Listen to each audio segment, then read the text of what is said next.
XM 202. It's the Opie and Anthony Show. Opie and Anthony.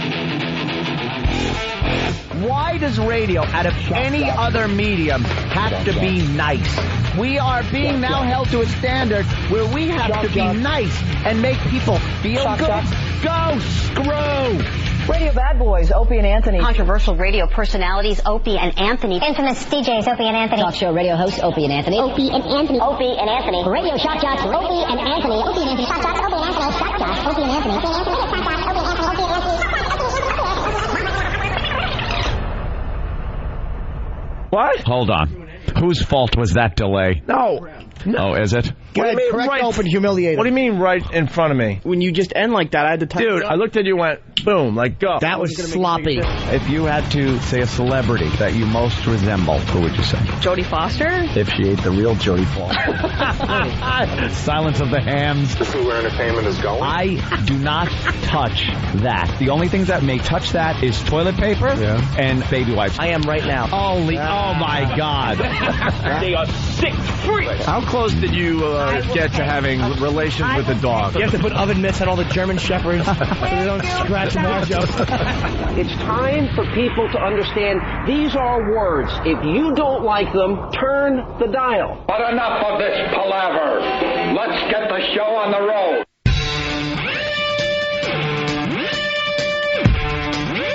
Woo! Yeah. Hi. We're back. We're back. We never went away. Well, we're back at our home base. We're in the middle of a 9-day week. Yep. Wow. To us, this is Thursday. But it's Monday officially, I guess. Of course right? it is. Yeah, we didn't really have a weekend off. No. Good morning. Had fun, but it was one of our, what they call working weekends. We're working all summer. Working all summer, but you still have radio execs that will say stuff like, do they even care? I will say it's fun, though. Damn, what a blast we had on the virus tour up there at Mohegan Sun. Can we just say at a casino? Yeah? I had a conversation after our live broadcast with a sales guy, and they met with the people at this casino. Yeah. Uh-oh. And after all this free advertising we gave them, talking about the virus show for weeks on end, broadcasting live from their casino, nothing but a massive commercial for the last month, right? Yeah. And then, the salespeople talking to the people up there, and they're like, not really sure if we want to advertise with Opie and Anthony yet. Why? They got a massive commercial from us. But they're not sure yet. But isn't the radio station we're on owned by them? I guess. But, well, then how? But actually getting money from them. But in all fairness, they treat us great up there, and it was an amazing, amazing casino. Had a great time. And the show itself was amazing. Oh, yeah. I want to find out the final number, but to me it looked like it was sold out or close to sold out. Yeah. I mean, the floor was packed. The seats were packed. I mean, way in the back, I guess there were some seats empty. But I don't know. It was amazing. I don't even know where to begin. Great time. All the comics killed. And the crowd, again, you got to hand it to the friggin' O&A audience. Just fantastic. They enjoy the show. They love the comics. They're not a bunch of a-holes or anything. They really had a blast. Had just a good time. It was a lot of fun. Then even after the show, hanging out in the casino, like, security is like, you want to go out there? You want a private table? You need this? Like, no, we just want to gamble. Just go out there and have some fun. And you sit at the tables with some listeners. Some are a little, excited. Others are just cool guys that are hanging out, just, gambling with you. And, it was a lot of fun. Everybody had a blast. It was an amazing weekend. It certainly was. Yeah. I think my and I don't like picking favorites out of the comics because I've seen them all. They're friends of the program and everything. But this time around, I have to give it to Louis C.K. He was great, right? Jesus Christ. He had me crying. Guy is hysterical. Very funny. He's an awful person. Louis is an awful man. I was sitting with him and Bob Kelly and Patrice.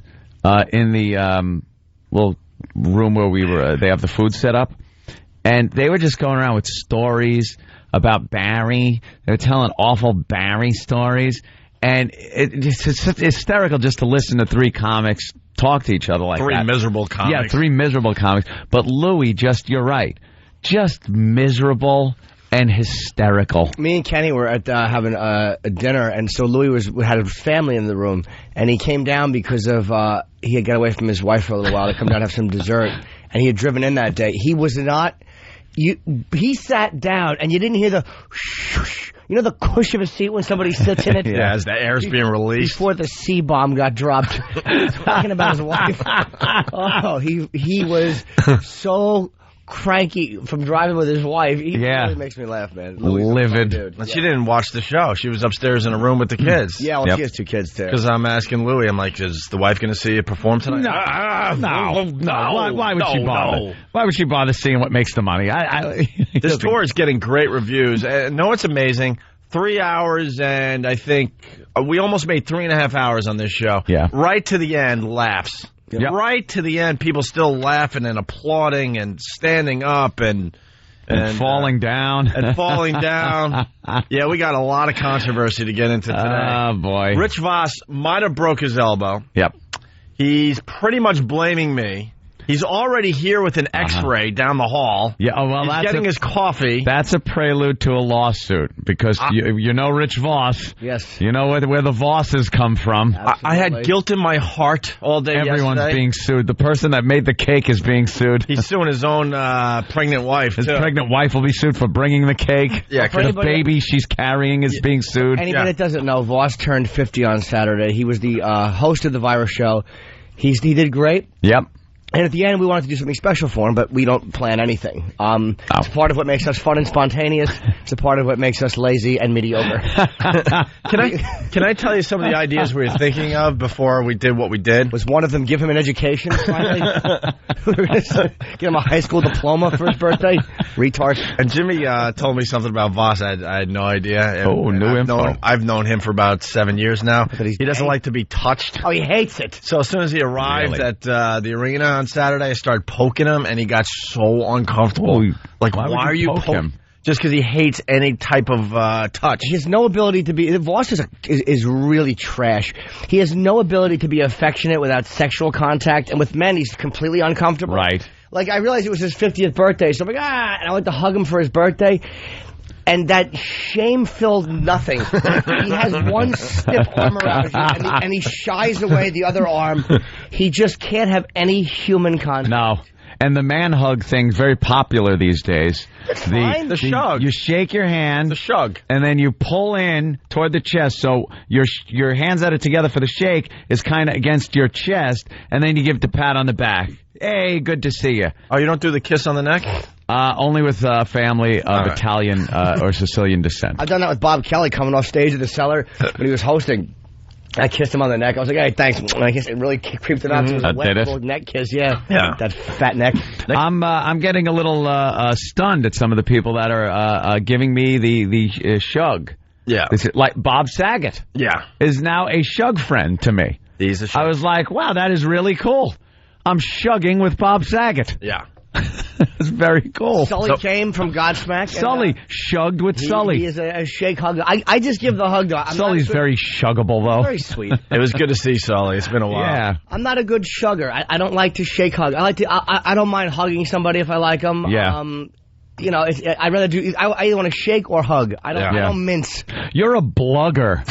What do you mean that while I'm kneeling, yes, doing things, I hug your cheeks? Exactly. That's very inaccurate. So Voss turned 50 on Saturday. We noticed he didn't like to be touched. So we're sitting around trying to figure out what we could do with Voss at the end of the show. Some of the ideas was to have Kenny give him a massive wedgie like we're back in 4th grade. That would hurt him. In front of the 7,000 people that were there. You can't give a wedgie to a 50-year-old man. You might hurt something. His prostate will fall out. We wanted to... diapers up. We wanted to pin him down and strip him down to his underpants. More sexy stuff, sure. And then we realized we had a cake, and we figured we didn't want to do the hacky cake in the face bit. No. But that's what ended up happening because all the ideas we came up with, we realized that someone could get hurt. And then the hackiest, easiest thing to do for him, he ended up getting really hurt. So, the other idea was to get him down to his underpants and then put him in a garbage pail upside down. That would have been nice and degrading. On stage in front of, like I said, 6,000 or 7,000 people. Well, I saw Voss. I didn't know what was going on. I saw them Bonnie brought him out a cake at the end of the show. Yeah. We all took our bows. Put it on the stool that certain comics are using, the stool. So it's just on there. The candles are lit. Kenny just sings a very touching Puts Marilyn rendition Monroe to shame of Happy Birthday. Yeah. Brought the crowd to tears. Yeah. Happy birthday to you. So, just awful. He's not quite like Marilyn Monroe. He's more like Monroe from Too Close for Comfort. Monroe. Homo. So he blows out Bonnie brings out the cake, puts it on a stool, the big happy birthday from Kenny. Voss blows out the candles, and then Voss picks up the cake, and he's all happy. I had turned around. I was like going back. It was done. Yeah. It was done. It was over. He's all happy. My friends acknowledged my birthday in front of all these fans. He was feeling really good about himself. Why he picked up the cake is beyond me. Because we all started walking off the stage. Show's over. We did the thing. And then leave the cake. Kenny, someone else will bring it back. It's not. He doesn't have to pick it up and bring it back. The second he picked it up, I went like, I thought, this could be trouble. Yeah, because then we just realized, you know what, why don't we be just nice guys for once and just have a birthday cake with no bit. We just gave these guys 3.5 hours of show, pretty much.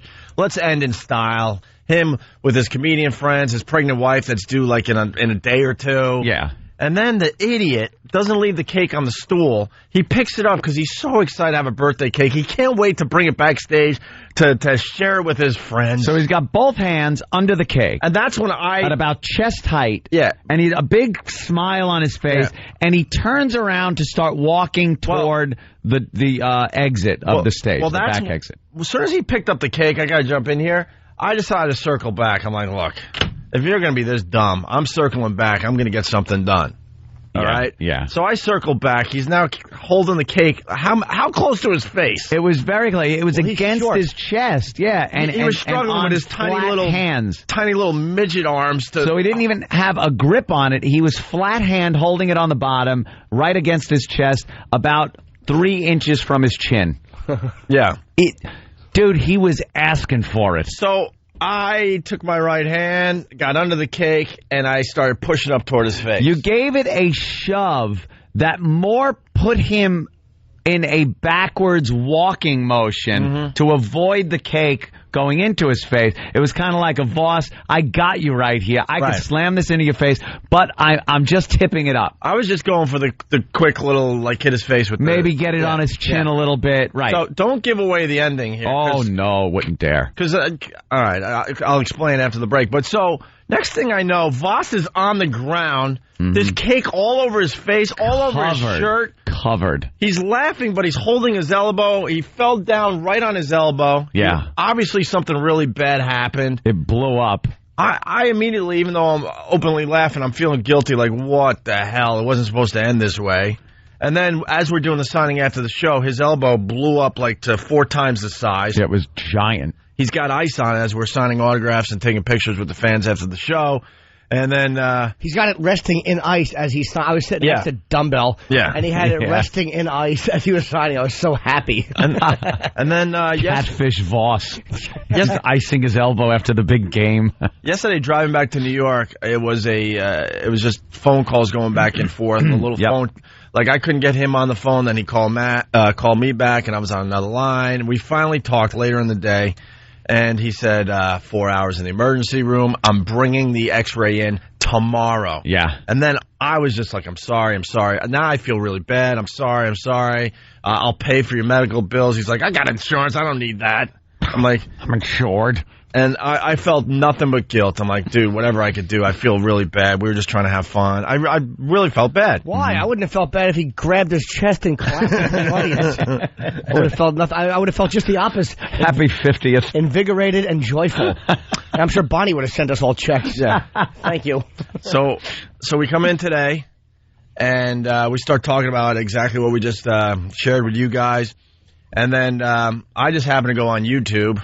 Yep. And Voss, if you're listening, don't go on YouTube. Make sure he doesn't go on YouTube. Go on YouTube, and sure enough, someone taped the end of the virus show when we did this whole thing that we just explained. Yep. And it shows me going for the cake and giving the gentle push up toward his face. Yep. And guess what, Voss? F you! I have nothing to do with your elbow. I'm not saying nothing. I'll defend you on this. I have nothing to do with this injury. You incited what happened. Doesn't matter. I don't think doesn't matter. What happened would have happened if you didn't initiate it. I have nothing to do with his injury. First contact. Nothing to do with his injury. There's another comedian that was on that stage that is a psychopath to the point where he was so excited what he accomplished that he threw his hat into the audience. Well. And took the cheers of the audience. Oh, my God. See? See? We just played it. Dude, I have nothing to do with Voss's injury. He pushed him down so hard. Yeah. Because he's a dumb bully deep down.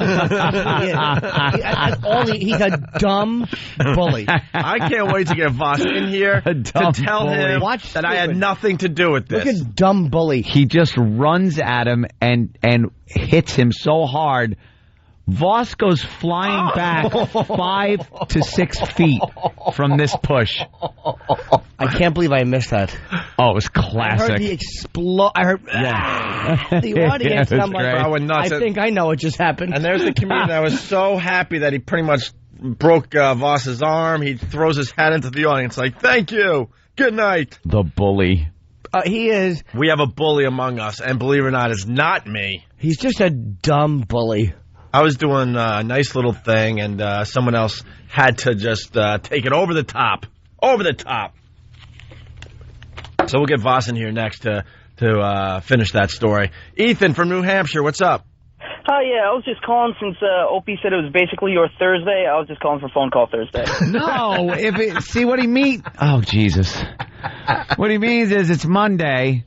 But we never had Saturday or Sunday. No. And we're taking a short week, so for us it's like Thursday. It's like Thursday. It isn't Thursday, which means it's not phone call Thursday. But thanks for the call. It could be phone call any day because we enjoy your phone calls. Holy mother of God. All right, we're just getting warmed up. So Thursday indeed. So virus show, huge success. Next stop is Mansfield, and I think we're going to be doing a nice thing for the troops up there, right? Have we announced that or not? I don't know. I need the details. I think we're supposed to announce it today, but we're doing a nice thing for the troops at the next O&A Traveling Virus Show in Mansfield in a little less than 3 weeks, I guess. The 21st of this month. Voss broken elbow. Who did it? We'll tell you next. iPhone hysteria. Oh yes. Norton on page 6 in the New York Post today. We I hope we're allowed to read that. Why wouldn't we? Of course we can. Who knows with this joint these days? And O&A's 4th of July boiled meat barbecue tomorrow on the show. Thank goodness. We want to have a barbecue, but... Sounds great. Sounds scrumptious. We wanted a barbecue. They wouldn't let us have a barbecue. There's no open flames allowed in the building. Right. So, all right, we said we'll boil our meat. So all we can do is boil our meats and serve them to any listeners that want to join us, I guess. Is that what's going on? I don't know. We'll have details next. All right. We got to figure it out. But we got the possible meats for our twisted barbecue that we'll announce as well after the break, okay? Nothing says 4th of July better than boiled meats. It's also Pot Talk Monday. Feel Good Story Monday. We need one feel good story today. And it's also Sometimes Monday.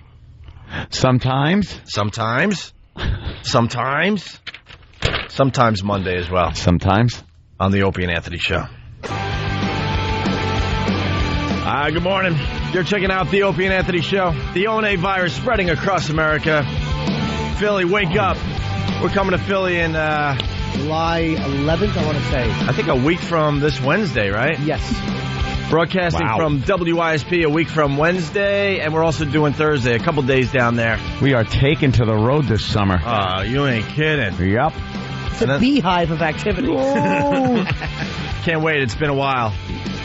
We got to reconnect with Philly a little bit. Philly. Oh, I thought you mean it's been a while since we're on the road. Well, it was hours ago. Yeah, I know. So keep listening to WYSP if you're in the Philly area for all the details, but we're going to be throwing a nice party down there with the WOW motorcycle run and other things. Jimmy's book signing, and then 2 live broadcasts, and then other things going on. So just keep listening to WYSP. Our phone number, 877-212-5762. I think a lot of people thought I was exaggerating on the stage on Saturday at the O&A Traveling Virus Comedy Show about Anthony. Oh, no. I had one of the best nights of gambling of my life. Never had such a good night. Had some bad nights, in the past. Had some pretty good ones. What was that? Friday night, I guess. Right. Holy Jesus. You know what we should do for the people? We finished our broadcast on the Wolf from the Wolf Den. We had a great time. By the way, we should thank all those people as well. They were really cool. Julie and the gang up there. Yeah. Nice. It was nice to see some faces up there. Very supportive of the radio show. And we go off the air, and Ant's like, goodbye. Goodbye. And he just takes off for a table. It's time to hit the tables. Now also, I had started drinking at 9:15 in the morning. Bloody Marys. I get a note from Danny. Good old Danny, our favorite drunk. And he says, a little note, Ant, Bloody Marys are ready. So I'm like, get me one. Here we go. What could hurt? Bloody Mary at 9:30, 9:15 in the morning. You love that I've drinking. done that before. Oh, my God. So down a couple of those. The show ends. I got a pretty good buzz on. Yeah. And we hit the tables. Yeah. I have another Bloody Mary, and then I start drinking screwdrivers. So now I'm just pounding screwdrivers. Me and Danny getting hammered. It's all fun. 1:15 came around. Now, it's 1:15 in the afternoon. We had been up since 5 in the morning or so. And I looked and went, oh, my God, it got late so fast. You thought it was 1:15 in the morning? I swear to you, I thought it was 1:15 in the morning. Well, you're on casino time. You don't even know what time it is. Yeah, but that's ridiculous. That's never happened. I would have bet that it was 1:15 in the morning. And it's like, no, it's 1:15 in the afternoon, you douche. What are you doing? That was a mere 2 hours after the broadcast? I know. You lost your mind that badly? I was pounded him. Then just switched to beer. So sit down at the tables and started betting like a lunatic. Hit one of the blackjack tables, settled in, got 2 spots, so I'm playing 2 hands for the max on each hand. And time is going by, and the entire evening, after it's all said and done, I walked away with Keith the cop in tow as my security. We walked to the cage where they informed me that I had won $50,000 from Mohegan Sun. Thank you, Mohegan. Thank you. That was it. What a night of drinking, debauchery, and winning. It was the perfect night you want in a casino. I got thrown out of a restaurant because we were hammered. I decided to take a little break at one point and get something to eat. Sounded like a good idea. And we went into this restaurant to play some darts and maybe get something to eat. And it was me. I don't even remember who was there. I know Jimmy was there. It was Ann, his girl. It was Danny. And I met up with them, and it was Keith. Right. And so I was there listening to some dart talk. Dart talk. For some reason. How could he get thrown out for dart talk? There were horrified people at the tables watching us, and I couldn't understand why they were so horrified. We were having a little discussion. Well, before that, I knew it was time we were going to have a problem. Because Ann and his girl are playing darts, and she's throwing them in a way that causes them to bounce back. I actually had to move back 5 feet. I'm like, this nut is going to blind me with a dart. They don't lose an eye. I'm going to lose an eye. She's throwing the dart. It's hitting the wood, not even by the dartboard, and bouncing off and back. Yeah, and almost hitting Jimmy. Yeah, she's just kind of like overhand pitching them at the board. And oh, it's horrible. But the talk got like a little bit loud, just about nothing. Like, yeah, I missed. And I'm like, yeah, it was. A little loud for dart. No. and then the rule thing started coming into play. What do you want to play? 301? No. What's the other game? What's the name of it? It's the one where you got to hit 3 times and cricket. But you got to hit the double ring to get in first. No, you don't. That's 301. So like this big dart yelling match goes on. But we thought we were just talking, but we were hammered. Yeah. And that was when I guess Danny decided it was time for everybody to do car bombs. So he brings the Guinness and Jameson over, and the car bombs are flying down. Again, there are people eating at tables. They're having dinner. I got to jump in. We're going to have to fire Danny to save the show. No, Danny I see who the real problem is. Danny rules. Danny is bringing out your alcoholism. You have to go, Danny. Danny has to go. Me and Danny, it was a me and Danny weekend. Yeah, I know. Aside from when he ran off a few times, but he wasn't with everybody all the time. You kind of lose people every so often. But car bombs for everyone. Car bombs for everybody. So more booze, and then the conversation kind of took a little turn. I guess we got bored talking darts. So I don't even know how this got brought up. I don't either. How you clean your orifice after you're done going to do your body business. Parts, yeah. Oh my God! Tend to get dirty in life. Need cleaning. How to clean them? Now there's different techniques that people use. People understand. Yes, go ahead. And my girlfriend was insisting that you really have to like, I don't know, really ream things out. You know what I mean? Kind of get in there and kind of stir things up and clean everything out. Like if you wanted to clean the inside of, say, a faucet, you'd have to take whatever kind of paper you were cleaning the faucet with, you wrap the paper around your finger, and you put it in that faucet. And you give a little, extra. In a circle. And I'm from the school of thought that what you really have to do is just make sure the basic outside of the faucet's clean. Right. Just really get that clean. And this discussion is going on. Believe me, it didn't sound like this either. No. We were using graphic terminology for what would be the faucet. And also, by the way, graphic are good. In case anybody couldn't hear, the two of them are using their mouths as the faucet. Yeah. So she's got her finger in her mouth, and she's going, no, you put your finger in the faucet, and like that, and he's going, no, you don't understand. And Ant's showing with his middle finger how the bottom will clean the inside of the mouth, and there are people eating. She goes, let's say, all right, right now, make believe your mouth is your... I'm like, wow. Make believe that. Show me with your mouth how you would wipe your...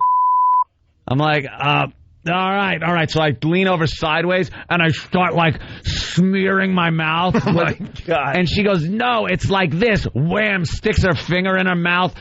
And then management comes over. Management finally comes over. Whose technique did they agree with? I didn't even have a chance to ask because they said, I'm going to have to ask you to leave. It wasn't even, could you guys quiet down? We'd like if you left. It was, I'm going to have to ask you to leave. And we look over, and I suddenly look at the patrons in this restaurant and have that moment of clarity where I'm looking at everyone and realizing they're all looking at us like the Tony Montana I'm the bad guy speech from Scarface. I'm the bad guy. They're all just horrified. And then my girlfriend decides this is the perfect time now to regain everybody's, to win over their friendship by offering to buy everyone in the restaurant their dinner. So she starts talking to people at the table, and they're just like, get away. And the manager is now going, you gotta leave. So in a kind but stupid gesture, she decides to pull money out of her pocket, which I think all she had was like $8 on her, and throw it on one of the tables. Like, hey, I got it. You tell Ty Webb I'm gunning for him. If he's half as good as he says, he's going to have to play me to prove it. That's what it was like. And Anthony actually turned into Fredo at one point. He goes, Keith, help me. I don't know what to do. Keith, I can't do it. She throws the money on the table, and now the person at the table goes, no, and tries to give it back. And we all just now run out of the place laughing our asses off, falling down, drunk. with this great memory we won't ever be able to really remember behind us. What a wonderful time at the casino. Well, and then went back to the tables and won 50G. Went back to the tables and, 50,000 later. Playing blackjack. It was time to go to bed and then get up and projectile vomit for about 15 minutes. You know that Kenny and I, we found you and we were standing behind you for 20 minutes. You had no clue that anyone was behind you. And I knew you were hammered because you were a little too friendly to the player next to you. I'm like, wow, Anthony would never be that friendly to someone of his ilk. Well, I'm like, I do get friendly with some of the players, but I got to tell you one thing. I'm sitting at the table, and at one point, a couple of brothers sit down, and one of the guys, and this is when I was starting my build-up, he saw I was betting like $2,000 a bet, So I'd win, and he's like, all right, man. And then at one point he goes, yo, man, you hit $10,000. You got to give me $500. And I went, why do you have to give him $500? Well, because his logic was, I'm here for you, man. I'm here for you. I'm your good luck charm. So when you won again. How much is that? And he's looking at my chips. He goes, remember now, you hit $10,000. You give me $500. And Keith was sitting behind me, and he's watching the whole thing, and he leans over, he goes, sir, no. First of all, leave him alone. Second of all, that isn't happening in your wildest hallucinations. And the guy finally got up. I saw the guy talking to you. He was just working. I wasn't talking to him. I was just, he was just working. He was trying to get me to give him $500. Was Keith, did the guy mouth off to Keith? No, not at all. Keith's just got that look like, like a cop. Just know what I am. If he had cop written on his forehead, he would look less like a cop than he does now. Exactly. The best part of the story, though, at the end of the night, you guys get 50 large in bills. Mm-hmm. And then Keith is stuffing it in his pants and stuff. It looked like bank robbery money. Yeah, they wanted security to walk you to your room, but you guys didn't want to wait any longer or something? It was taking too long, so Keith's like, screw this. I felt a good vomit coming on. I had to go. How long would it take to get security there for a guy with It took a while. It took a while. It was late, and it was just one of those situations where it was like, I don't know. It took long enough to get the money, and then it's got Keith right there. What the hell? We need security. Was Keith armed? I don't know. I don't ask. Should have asked. I would have made him wave it in the casino and clear everything out. Wave it around and start firing off like Yosemite Sam. I'll always do that. I'll be like, take out your gun, dude. We get back to the room. I open up the night table drawer and just dump these bound up in the $5,000 bands piles into the thing, and then just shut it and lay down in bed. How funny would it have been if you forgot the money? Yeah, well, that wasn't going to happen. Then I'm feeling a little... They didn't give you a bag or anything to carry it upstairs? No, we just left like we were robbing the joint. How about a check? Could they have written a check? Check. Get out of here. I want cash on the barrelhead, my friend. Cash. Don't want to get Uncle Sam involved. The cash. No, I pay taxes on my winnings. It's for the radio. And I should be able to deduct my losings. Now, they actually, please, they go. You got to fill out all the forms. They report it, of course. Yeah, exactly.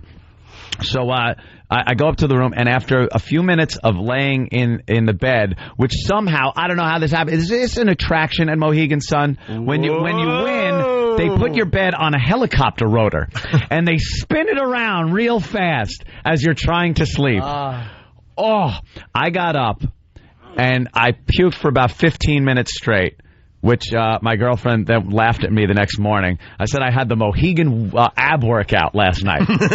Sitting, not eating, and then puking up your drinks. I had rock-hard abs the next morning. Felt great. Wait, were you laying on your back spinning? Yeah, just spinning around. So I had a woof, and I woofed, went back to bed, and when I woke up in the morning, I felt so crappy. I had to do the cold rag on the head, but the first thing I did, I could barely move. I took my aspirin and then leaned over and opened up the drawer just I was like, okay, it did happen. All right, because I wasn't sure. At that point, I swear, I was so hammered. I was like, I could have just hallucinated. I could have won like $10 and thought I won that much money, and shut the drawer and realized, wow. And I did not get back up until 4:30 in the afternoon when we had to be there at 5 o'clock for pre-show stuff. I was hung over badly. Yuck. But it was one of those just fun, drunken, babbling, getting kicked out of places, having a great time at the tables. Me, Danny, sitting down at the tables. Oh, it was great. At one point, like, people were someone got pissed off, like, at the table. Here's how I roll sometimes, my friend. If I show a 12 on blackjack, and that dealer is showing a four, you know, and I got 12, and they're showing a 4, possible 14 or something like that. If I want, I'm doubling down and hitting that 12. I'm going to do it. Sometimes I'll win, sometimes I'll lose, but I'm just going to do it. It's my table at that point. You want to leave, get up and leave. And these 3 cackling bitches got all pissed off because I hit it, and the dealer would have busted and blah, blah, blah. So they had like their $10 bets up there, and I was like, shut up, and threw them all 100. I was just like, shut up. And they shut up. Then I could hit whatever. I was hitting 18s, and they wouldn't care. They didn't care at that point. Shut up. Wow. Tipping like a drunken sailor. It was the banner casino night. How much did you tip the dealer? Oh, every time I won, it was another $100 tip over there, because usually it was a few grand. There was sometimes, because I was playing 2 hands. So the maximum bet is $1,000. So I had $1,000 in one, $1,000 in the other, and then there's this side bet you can make that if you match the dealer's card, you also win, like 5-1. So I had hundreds on those. So for every bet, it was $2,200. Then you get a couple of 8s, you split them, so that's you double your bet there. Then you get another 8 and you split. Now you get a deuce and you got to double down. There were times there were like $6,000 or $8,000 for one bet. And hey, we win. Here's $8,000 more dollars. So I'll throw $500 at the dealer. They love me. They had to keep bringing over $1,000 chips in that guard with the plastic case. Yeah. Had to keep bringing it over and putting it in the tray, and I would take them all, and they would come back with the new tray. I could not lose. It was one of those just blessed nights at the casino that happens so rarely. But when they do, it's like such a great time because you're throwing money around, you're having fun, you're drunk. It's great. What did you do on Saturday? I lost it all. No, I'm kidding. How much did you lose on Saturday? Saturday, I dropped probably $4,000. About 4, yeah. I was betting heavy and realized it just wasn't happening. It's not happening. So, you weren't feeling it? No, I wasn't feeling it. Wasn't the Mohegan gods? I wasn't drinking. That helped. Me and Danny tried to get a drink. We were going to start drinking at about 1 in the morning. I finally felt at 1 in the morning that I could stomach a beverage, so I wanted a Jack and Ginger. And what happened? And Danny also was ordering a drink. What were you going to drink? I wanted some Jack, too. Yeah, some Jack. So we're like, a waitress finally came by, and we're like, oh, cool, waitress. Jack and Ginger and Jack and Coke or something like that. She goes, oh, no alcohol. So we're like, oh, where's the alcohol waitress? We're looking around like, where is she? No, we don't serve alcohol now because it's Sunday. What the frick? It's a casino. People are gambling here. They're losing their houses. Wait, they don't. I love how casinos try to make believe they have morals. There should be people in the Are lobby you kidding that me? you could hire for oral sex. Right. There should be in the lobby there that you could just and do it in the lobby. That's what I'm talking about. There should just be this.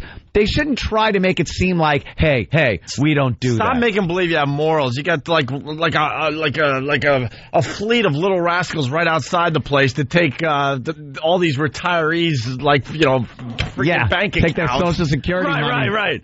For God's sake, they wouldn't let us drink on Sunday. Sunday thing? Yes. All day Sunday they don't? I don't know, but I think they don't let you start until like afternoon. Probably That's not something the like casino. that, like a blue law. That ain't the casino. That's the son of a bitches in awful Connecticut.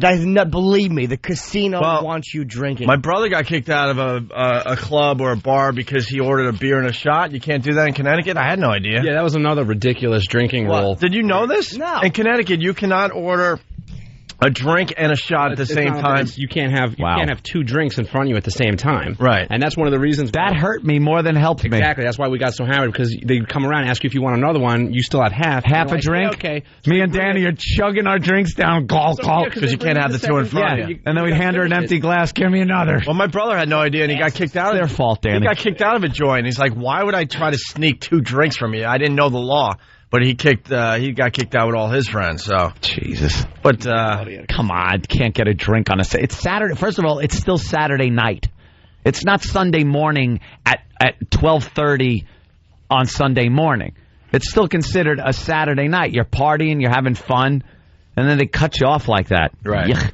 All right, we got to take a break. We got Rich Vos in the green room. He's coming in next with his X-ray. If you're just tuning in, we'll explain it after the break. But basically, Rich may have broken his elbow at the end of the O&A Traveling Virus comedy show, and I felt a lot of guilt. But I saw a video, and now I say F you, Rich Vos. All right, we'll get into it after the break. See if you're vindicated. Also, Mark in Indiana has something. What's up, Mark? Hey, sometimes on Monday, I like to pretend it's Thursday and call in for a phone call Thursday. That's allowed. Oh, and a meow. And a meow. Which goes for the hat trick of stupidity. Cat meow every day. It's actually Pot Talk Monday, Feel Good Story Monday, and sometimes Monday. Maybe sometimes I like to blank. I don't know. We got to figure out what sometimes Monday is all about. All right, here we go. It's Opie and Anthony. We'll continue.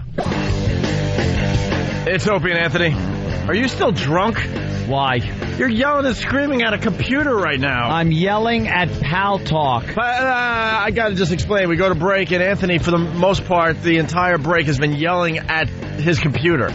Yes. Yelling and screaming and losing your mind. I'm yelling at Pal Talk right now. Why? Because some guy, I have the iPhone. I have it, thank you very much. And some guy goes, the iPhone sucks. So I just want to know. I go, how do you know? It's been out not even long enough to determine if it sucks or not. But this guy knows. And he doesn't have one. And then he's trying to say he sold his. What, he sold it. It hasn't even been. So I'm just calling him a liar. He's a liar. It might suck. I don't know. I haven't tried it yet. But I'll tell you one thing. He's like one of these message board guys. You can't just go on and go, it sucks, just to get just to say something. Does he use it? No, he doesn't have one. By the way, a lot of people saying that the radio audience missed a great Anthony rant. Uh-oh, what happened? The Pal Talkers got to hear it. Oh, they got to hear it, yeah. You were yelling and screaming. I was yelling. I just can't stand people that are like that. Like, the guy had to just say, it sucks. And you know he doesn't have one and didn't have one, and he's just saying it because maybe a friend of a friend heard about one and said it sucked. Yeah. It hasn't been on enough time to even tell if it sucks. Most people can't get it activated yet. That's what sucks. It's hard to get activated right now. Why? Because they've got hundreds upon hundreds of thousands of people all trying to activate it. You can do it online. Time. You know how you go to the phone store when you buy a phone? And you go through the rigmarole with the person behind the counter. With the iPhone at home on your Mac, you dock it, and you can do everything, activate it, get your phone number and everything at your house. Pick your billing that you want to do, all at your house on your own computer. Okay. So the servers that take care of that were just being overloaded because at 6 o'clock on Friday when this went on sale, everyone logged on to 300 people to do at the same time. Well, perhaps more than that, Jim. Let me drive 18 miles an hour. Sorry, that was just another. Well, we'll get into that a little later. Poe, we got lots. Drive a little faster from the garage to work, please. I drive 100 miles an hour. Now I'm up to, I swear to you, I drive 100 miles an hour to work. That's how fast I go now. How about this? Why don't you not? I can get to work really quickly. I know that. At 100. And I got my dial speedometer, and now I got my little digital one. And I look down sometimes and go, hey, I'm doing 102. Still drunk. And there's no cars in front of me. And still drunk. Which is great. I'm roaring 100. Just let him go. And I get to the garage because I park my own car now because it's brand new and I don't want other people driving it. It's nothing personal. I don't want anyone driving it. Dumb and you don't want him behind the wheel. I don't want Poe driving it. I don't want anyone driving it. It's my vehicle, and I want to make sure it doesn't get parked underneath the stalagmite that is in the garage, dripping lime all over people's cars. So I want it parked in a place that isn't dripping. So I make sure of that. But then after driving 100 miles an hour to work, and there's a reason I do this. I want to get in early. I get in Poe's car for the drive back to the studio from the garage. It's a block and a half. At which point, I guess Poe likes to talk, wants a little conversation in the morning, and the short drive from the garage to work isn't long enough to carry on a conversation. So after I drive 100 miles an hour to work to get here fast, he proceeds to go, and I looked at the speedometer today in amazement, 18 miles an hour. 18 miles an hour. It's only 2 blocks, though. But I'm looking at lights changing red. Going, Christ. What do you want to talk So, how was the show? Great. What comics were on? We've said it for a month. It's the same. Just hit the gas. It's so funny you say that because there are times Kenny will do the exact same thing because he needs to talk to me before we get to work. No talking. So there are times where he has nothing to say. He'll get through all the lights. I know he needs to talk to me when he just starts slowing down. I'm like, oh, my God. Is that what they do? Yeah, and then, of course, now you got to stop at the light, and now you got that 2 minutes, whatever it is, and he could get a lot in 2 minutes. Here's a basic rule. Here's a basic rule, and this is for Poe and anybody else. But I only see Poe between, the time I get here and the time we start to do the show. Yeah. We do a talk show here on the Opie and Anthony program. I have to talk for hours and hours on end. We have a meeting after today, which includes more talking. Yeah. From the time I leave my house to the time I say, I'll see you later, baby, I love you, to Poe, of course, to my girlfriend, stop, that's a joke, to my girlfriend, and get in my car, I don't want to utter a word until I walk into the office and we start talking about show stuff. I don't want to talk. I'm silent as I'm driving 100 miles an hour. I'm gritting my teeth as I'm doing 18 miles an hour in the passenger seat. But I don't really like to talk until the talk show starts. So why don't you guys just put iPods on and go, good morning, and stare straight ahead and bob your head to the music? Because I will feel the earplug come out and go, what are you listening to? Yeah. You know that Poe brought down your average MPH to 59 miles an hour? Right. You were at 100. I was at 100. He brought it down to 59. You know how? Yeah, my average went way down when you add 18 listen, into it. We're babbling. We got Rich Vos. Jesus. He's been sitting there for an hour. But I do have to say something. Over the weekend, while we were doing our comedy show up there at Mohegan Sun, a little controversy in New York. Everyone was online for the iPhones. And a reporter was on talking to somebody about their iPhone that I guess they just purchased or something like that, or were about to purchase. And some dude came running from nowhere and grabbed the reporter's microphone and ran off, right? Is that how it goes, Sam? You would think the person would run by and grab the iPhone. I don't think they had the iPhone yet. They were still waiting for it. I think that was what I thought she had it in her hand or something. It was like noon on Friday, all right. And some Newsweek reporter who had reviewed it had it. And she was like, she was saying we got to make sure there's security because somebody might try to grab this iPhone. Oh, my God. So he could have grabbed the iPhone. But instead, he went for the mic. What a dummy. But I love it. Believe me, I love it. We're getting word. It was a big article in the New York papers this weekend. We're getting word that... oh, no. oh, no. Well, we're just getting word. Could he have been... Does he listen to the radio? He's a big fan of this radio show. Oh, jeez. He's such a big fan that he actually interviewed to be part of this radio show. What? Yeah. Right? We're going to have an exclusive interview with the guy. He'll give us the inside scoop. But you know what? I read this on Saturday. I got the New York papers up there while we were in Connecticut, and I saw they had a still, and I read the article. I'm like, one of ours. That's got to be one of ours. You just know. No other show. One of ours. No other show has ridiculous fans like ours. One of ours. Gee, I wonder why he didn't make the cut when he gave his interview. Yeah. Well, the video is much better, but here's the audio portion. You could hear when the guy obviously grabbed the microphone and started running. But he got caught, and that's what we'll talk to the guy about after we talk to Voss. I also want to bring in Stephen Levy. Why don't you come over here, Stephen? I don't want to create a mob scene, but he's got one. Remember, they're not going on sale until 6 p.m. Okay, $1,000. We've got one offer. Now, we're going to need some security around here probably, but show us what you've got. Stephen Levy is a technology columnist with Newsweek. That's right. So you are one of how many people in the country? Only 4 people got to test this out. Okay.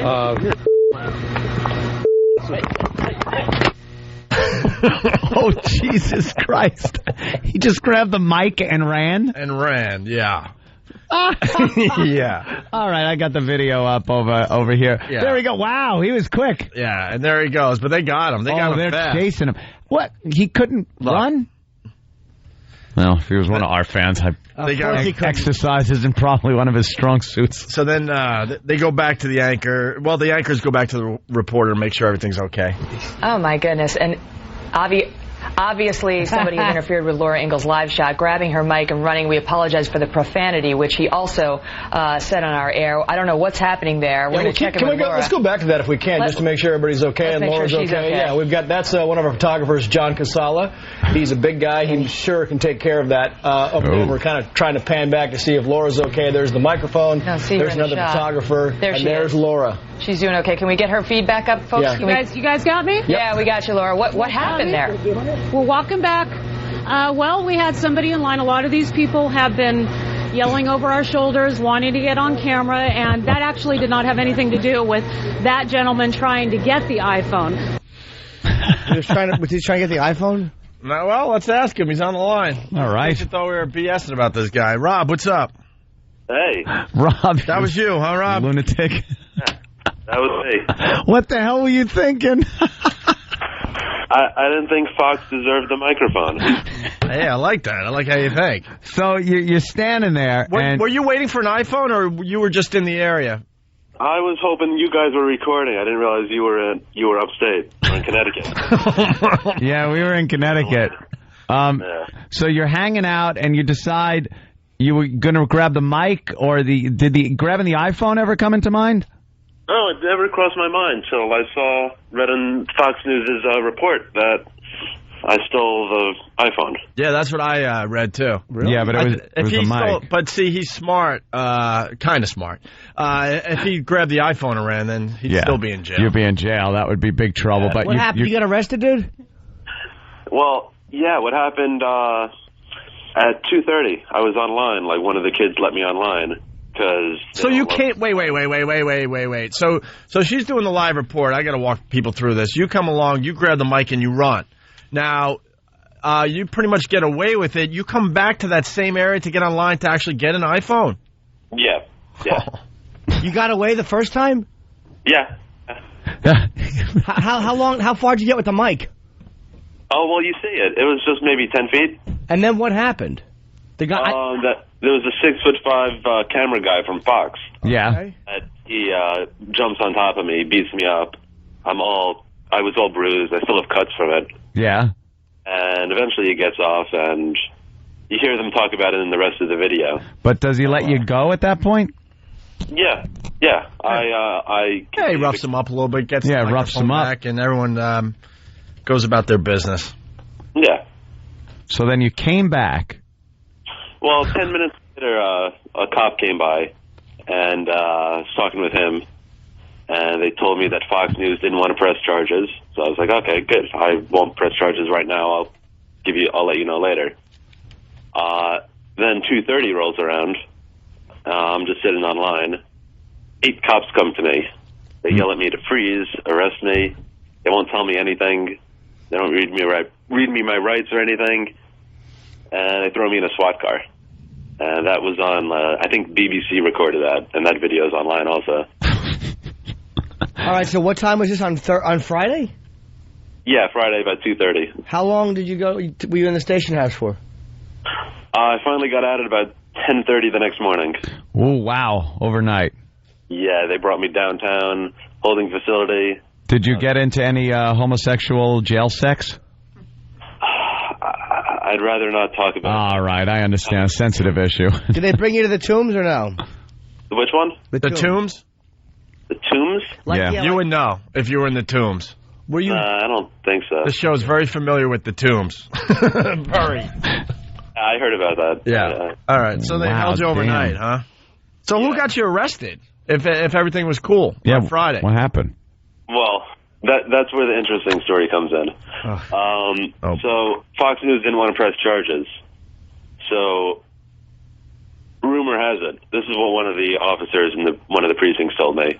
All right, this is what Rob is saying. Sure. Go ahead, Rob. Yeah, that while this event happened, Dick Cheney and Karl Rove, they were hanging out in their office, They saw what happened. Dick Cheney got you arrested? Dick Cheney and Karl Rove. And Karl Rove? Yeah. Why would they get involved with this? They saw what happened. They call up Rupert Murdoch. Uh-huh. We want this kid in jail. 6 hours later, I'm in jail. No, come on. That's what the officer told me. He said it came from the White House, the order to arrest him. Oh, please. Because the bottom line is, how would they know you weren't arrested? They know, Jimmy. They know everything. They know. They could have all knowing. punched it up on their computer. Huh? They were watching from their satellite. What a set of nuts.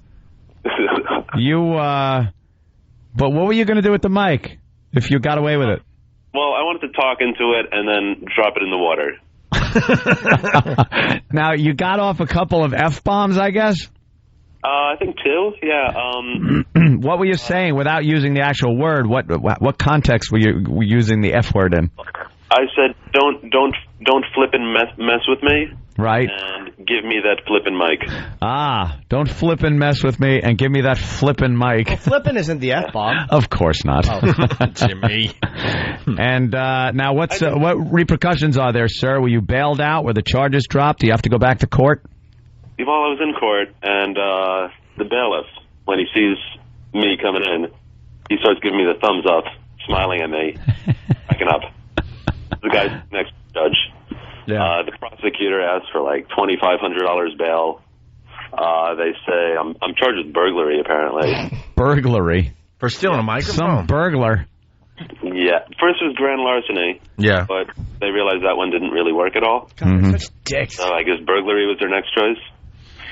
But yeah, I was released from my own recognizance. I have a trial date set up, but I'm sure the charges will be dropped by then. You got to plead insanity. Yeah. I might. You're all caught up in the iPhone thing. Yeah. And you interviewed for this show? Yeah, I was gonna work there 2 summers ago, but you guys don't pay. No. Well, you could have stolen stuff. Yeah. Got plenty of stuff to steal. People barely even watch. Oh man. Well, you're quite a character. Oh, well, right now as we speak, my friend he found this Shelby in my neighborhood, and he's trying to take it. He's trying to carjack it, but I'll let you know what happens. That's very funny, sir.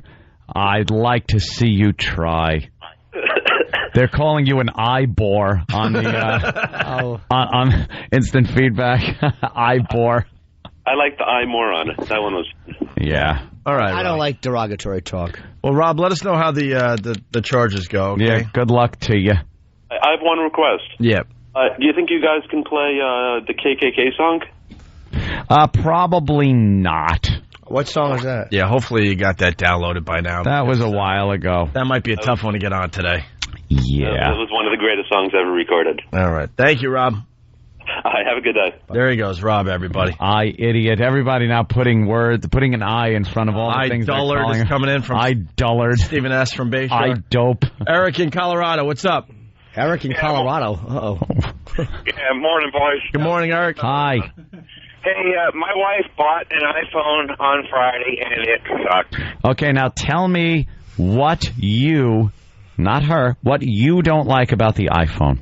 The reception on this is actually worse than the Razr. Okay. I had a Razr previously, and where we live, just outside of Denver, she previously had limited service. Denver. She has no service within 5 miles of our home with her iPhone. All right, that's a rough zone. I could punch up the AT&T map that shows the location. I do think outside of Denver is kind of rough for all cell phones, but okay, I'll give you that. What else sucks about it? Yeah, we need someone that says that the phone sucks in the middle of Manhattan, the middle of Boston, the middle of Philly, Washington, Schenectady, Buffalo, real cities, Syracuse. Even we'll go with Syracuse, but perhaps Vancouver. Not these cities that lie a mile high. Right. With other mountains in the way of the satellite. Right. Maybe she was on towers. Maybe she was on the phone and a jet flew by and crashed into it. I mean, the technology on it is great, but the biggest thing is that the reception on it is really bad. I mean, she's getting no service where she should be getting service, and she spent yesterday on the phone with AT&T, and said, well, give it 2 or 3 days, and if it still doesn't work, then you can return it. There you go. There you have it. One review in from somewhere outside of Denver. There you have it. The iPhone sucks because this guy is in the middle of nowhere in Colorado. He's probably at the Overlook Hotel. Hopefully Larry Durkel will send a snowcat up with an Apple rep on it. All right.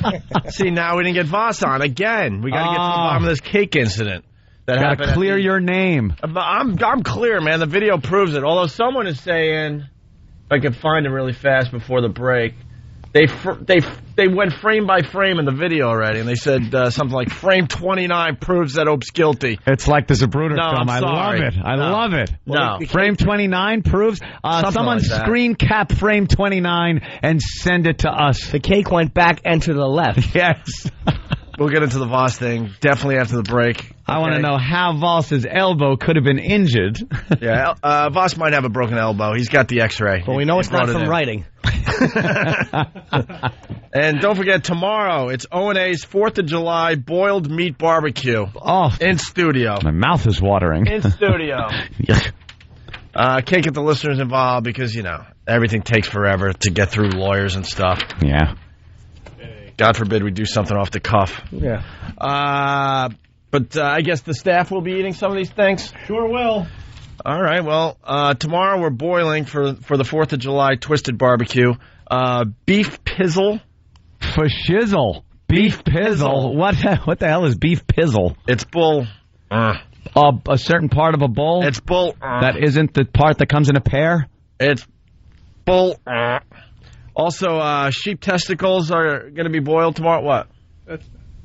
You can say what it is. Yeah, it's bull penis. Oh, okay. I know. I was having more fun saying it's bull. Bull penis is sexier, though. Yeah. Ugh. Full frozen rabbits we're going to be boiling. And full rabbits? Yes. Alive? Yeah, frozen? Brr, the poor chilly little critters. Maybe they'll like the warm water. I'm frozen. What's geoducks from that Dirty Job episode? I didn't see that one. Hey, what is that? I just Google image it real quick, Eric, and it's I don't know what it is. It's horrible. I would not want to eat it. It's gooey ducks? Geoduck. Someone's saying. So what is it? I have no idea what exactly it is. Travis, do you know? It's just something from Dirty Jobs. Just pull up a picture. Yeah, get a picture of it. All right. Also, cooked pork blood. Literally a big slab of dark red blood. Where does that come from? What is that? Where does it come from? The air, the water, or the land? Water. Yeah. Oh, that's like an oversized mollusk. That is disgusting. Mollusk. Is that its foot? What is or that? It's proboscis. It's one of those steamer. It's an oversized steamer clam. Oh, look at that thing! But when I say oversized, that is like a kielbasa coming out of a clamshell. Who the hell's eating that? What exactly is it? And you got to hold the two shells. It's a clam. And eat it the right way. It looks like a clam swallowed Johnny the Wad Holmes, but all of them couldn't fit. You guys found one of these things? Oh, God bless you. Wow. You know that what? Is disgusting. You know what? We got to get some. We got to throw some money on the table. First guy behind the scenes that pukes eating some of this stuff gets the pot. Yeah, you think first guy that pukes? Yeah. That's kind of easy. Well, someone's just going to force themselves to puke. No, you can't use fingers or anything. How about nobody? The last one that pukes. I say last. I think these guys are going to puke. No. And if no one pukes, screw them all. No, because then they're going to have to figure out what they think will make them puke, eat it. We'll figure out the rules. But we'll throw some money down. And you can't use your fingers to make yourself puke. I'll put down $5. $5 from Jimmy. I won big this weekend. I'll put $10. Ooh, that's $15. I'll go 10. $25. Cooked pork blood. The tail, the snout, the liver and feet, heart, stomach, and intestine from a pork. Duck feet. Duck feet? You can't eat duck feet. Stop it. It's boneless, too. Oh, okay. What? Then you can. They figured out how to get the bones out of a duck's foot. There's nothing there. It's that gristly, duck foot material with a web. And remember, the webbing is good. I deep fry them and then use some salsa. Like a chip. Remember, all this is being boiled tomorrow on the show. It's chicken stuff. Who cares? Beef tendon balls, oxtail, frog legs, sea cucumbers. Ew, those are disgusting, too. Big slimy things. And we're going to boil jellyfish? Oh, good God. You can't eat jellyfish. Where'd you get those? Good God. At a Chinese food place? Yeah. And they're edible? Yeah. So it's O&A's 4th of July boiled meat barbecue. How do Chinese people eat such garbage? Why would they sell that? A jellyfish? That supermarket is the most disgusting place you can go in. All right, we'll... Wow. We'll be doing this tomorrow on the show in honor of 4th of July. All right, looking forward to it.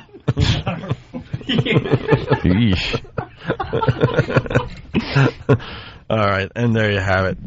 Right after the break, let's clear the air as far as this Rich Vos controversy goes. Clear the field. All right, it's Opie and Anthony.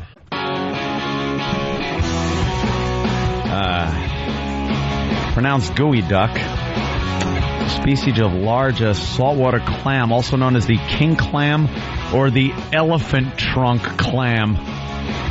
Should be the porn star clam. Native to the Pacific coast of the United States. Specimen weighing in over 15 pounds and as long as 6 feet. Life expectancy of 146 years. We don't even deserve to eat this. The oldest recorded gooey duck is over 160 years old. This makes the gooey duck one of the longest living organisms in the animal kingdom. A gooey duck sucks plankton down its long siphon, filters them from food, and ejects its refuse out through a separate hole in a siphon. The gooey duck have only a few natural predators. The sea otter, of course, dogfish, starfish, and I guess staff members of Asians. the Opie and Anthony show. Yes. Today they sell in Asia for up to $30 per pound. The jumbo clam is highly regarded in Chinese cuisine. Its large, meaty siphon is prized for its savory flavor and ribbed for her pleasure. Teasing. And crunchy texture. It's extremely popular in Hong Kong, China, and Japan, where it's considered a rare, tasty treat. Gooey duck is mostly eaten cooked with a fondue style, a Chinese hot pot, or raw sashimi style, dipped in soy sauce and wasabi. There is your lesson today on gooey duck. And that will be part of the O&A 4th of July boiled meat barbecue. That's going down tomorrow. Somebody will be eating that. I'm sure. After it's boiled. I want Jimmy Norton to eat the gooey duck, but I want the gooey duck to be in my lap, and I want to grab the back of his head and push it onto the gooey duck. Where is Jimmy? With gusto. What happened to Jimmy? We lose him? Jimmy had to leave. What? He's gagging on a gooey duck. Well, let's get Rich Vos in here. Where's Rich? If you're just tuning in, there's a lot of controversy. At the end of the O&A Traveling Virus Comedy Show at Mohegan Sun, which was a huge success, by the way. Next stop, Mansfield. Yep. And we're going to have something going on with the troops that we should be able to announce soon. You're an idiot. Now he's got a sling. Oh, God, he's got a sling. Oh, that is step number 1 to a lawsuit. Yeah, I see what's going on here. That's it. You can't sue me. I got video proof that I had nothing. Dude, that video would implicate you. No. I would try to keep that video. No. I would try to keep that video out of court. First of all, before we start this, can we just at least... Why are you moving your hand? Huh? Try talking without your hands. My neck is killing me. Yeah, great. See, he fell It's a neck brace, his too. Neck. It's a lower back injury. It's an elbow injury. What is it? What injury do you have? What injury do I have? Yeah. Well, let me set this up. Do you want me the injury physically or mentally? It's a mental injury. Mental injury of being on stage and having that embarrassing moment. Well, you know, it's true. That's after having such a great show up. I understand. Yeah, someone go get Uncle Fester in a briefcase. We're gonna prove some things. Yeah, that's today. pretty much it. Who's Uncle Fester? Don't worry about it. Someone out there, guy. Listen, reference. End of the show at Mohegan Sun. we figured we'd do something nice for Rich Vos. It was your 50th birthday on Saturday, right? Yeah, the day of the show. All right, the day. So at the end of the show, we do a little curtain call, and I saw you backstage all confused, like why aren't they announcing me yet? Yeah. Oh, I saw your face because we were trying to set this whole thing up. We knew we wanted to do something crazy in front of those 7,000 animals that came to the show on Saturday, and then we figured that everything we came up with could cause an injury. I swear to God. So we decided, you know what? Why don't we just do something nice for once and actually just, sing happy birthday to Rich Vos. We already gave him a 3.5-hour show. Yeah. You'll blow out the candles, and then maybe we'll have a little birthday cake. We'll have Bonnie bring it out. She's like 9.5 months pregnant. When the hell is that baby popping out? Oh, my God. Any minute now. I think the baby's having a baby. It's unbelievable. She's been pregnant for like a year and a half at this point. What the hell's going on? She's Canadian. I don't know how it works. They hold them for like 15 months. They're like caribou. She's just trying to get over a bridge or something before she gives birth, right? Oh, she's holding it in, like squeezing, going, do I really want to be with this guy? Yeah. So in a couple of months she might.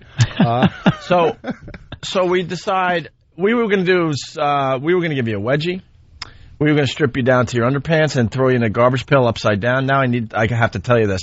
Patrice came up with the idea. We wanted to body surf you from the stage all the way to the back of the arena, have the fans just body surf you. Yeah, that would have been good for a 50-year-old kicker. Huh? Yeah, plus the fact that we all learned you don't like being touched by anyone. So if you had all those crazy fans doing a little body surf all the way to the back of the arena, that could have been a lot of fun too. So we decided to do nothing. So we sing Happy Birthday. Club Soda Kenny did a terrific rendition of Happy Birthday. Didn't he, though? And then Bonnie comes walking out with this big, really nice cake, by the way. A lot of money spent on the cake. Uh-huh. It wasn't a prop cake because we decided pushing the cake into your face is kind of hack. It is. That's the weird part about this whole thing. We're like, that's hack. We got to do something different. So we decided to actually buy a really nice cake. So then she puts it down on the stool, the happy birthday, Vaseline's way in, and that would have been a perfect opportunity if we were going to do it, to smush your face into the cake. You blow out the candles, and you're like looking around like, all right, what's going on here? And honestly, nothing was going on. That was supposed to be it. Well, how could you think nothing's going to go on with you guys? Right, I know. So then I start circling because I'm like, and you pick up the cake with both hands like this, and I circle in. I'm like, man, I got to do this. Well, so I take my one light right hand, and I was just going to push the cake up toward your face. Lightly. Okay?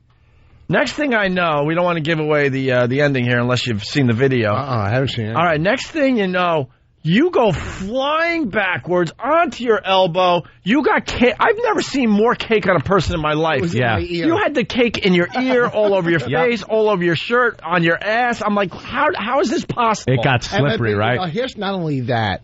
When I'm laying on the ground in the cake, I could see him, Opie, barreled over, almost on his knees, laughing in such a devil way and an evil way. You just almost like... We had eye contact because you were laughing pretty hard at me. All right, you got me good. It was almost like Satan was laying there. Right? I was watching horns grow out of his head. It was just... You know what? I thought I almost died and he was in purgatory. Yeah. So this is what the people didn't see. So then we all leave. Yeah. And we're laughing our ass off. You have cake, like you said, everywhere. It's in your ear, right? So then we go do a signing, and that was my first sign that something was wrong. You got your elbow on ice, and you're signing. I'm like, and now the guilt is coming over me. I'm like, oh, my God, it's his 50th birthday. What happened? He shows me his elbow. It's 4 times the size on Saturday. It was ridiculous. So then yesterday we did a little phone tag, back and forth, back and forth, back and forth. Finally got on the phone, and what did I say? I apologized. I offered to pay your medical bills. I felt really bad. Because it wasn't supposed to go down like that. Okay, but listen, don't make me look like I didn't even call you yesterday morning. I didn't, he calls and I'm talking to him. I called you. No, yeah. Because I was like, I was like, man, that wasn't supposed to end like that. No, not at all. And I talked with Bonnie, and it was Bonnie wanted to smash the cake in my face. Really? Right? But... she didn't want to get Bobby mad because he was going to eat the whole thing anyhow, probably. And she said, if I smash it in his face, what if people want to eat it backstage? Right. Oh, so she was going to do it too. Yeah, she would have done it. Yeah. Right. So I knew it was all in fun. All right, so go ahead. All right, so... And then I'm feeling guilty, and Voss and I talk. I go to sleep. I come in here, and we start talking about it because it was one of the highlights of the show on Saturday night. And someone tells me there's a video on YouTube. So I go to YouTube. You can check it out for yourself. Happy birthday, Rich Vos. Just throw that in the search. You'll see it. Mm-hmm. And I see me. You should let Rich watch it over there. Well, wait, before we get to with that. the mic on him, yeah. Hold on, what? Well, I pick up the cake like any normal guy to bring it backstage. To share with your friends. To share. You know, if we were going to eat it. If not, I'm not just going to leave. I know you guys spent money on it. It would have been like Kenny's job, though. Yeah, but Kenny would have been happy. I'll carry the cake. Here's the thing. You know, I'm not like some uppity guy. I'm good enough to carry a cake. I'm not even talking about uppity guy or anything. I'm talking about being smart, knowing that if you touch that cake, someone's probably going to shove it in your face. No, that's what I thought. I want in the heat of the moment. Anthony's right. You have anyone else touch the cake? Well, no, you have to have a really big guy like Kenny. No one would have pushed the cake in Kenny's face. If I wasn't smashing into it already after blowing out the candles, it wasn't going to happen. Yeah. Okay. First of all, after doing. Voss is the guy that pokes his head out of the foxhole and lights a cigarette. Yeah. I think they're all gone. Yeah, exactly. Bam. Exactly. Head explodes. I was fine inside the foxhole. Okay. By the way, Voss is talking with an elbow brace on. He took the sling off because he knows we were going to just beat him up for that. So I look at the video today, and yes, I indeed took my right hand and started pushing the cake toward your face gently. Now look at the video, and now there's someone that is way more guilty than I am. But I heard you earlier say that I try to make you feel guilty. Do you really believe at one point in any of our conversations you were hinting for more airtime? You were hinting. No, I wasn't. When I walked out, I go. First of all, I called Steve last week. First of all, I called Steve last week to come in this week because of the brokerage on Long Island, right? So in Belmar, wherever it is that I'll be. Yeah. So I called Steve last week before any of this even happened. Right. Steve goes, "Can you come in last week?" I couldn't come in. It was my whatever. I said next week maybe I'll come in because I'm somewhere broke. You're babbling. All right, so I never hinted more airtime when I talked to you.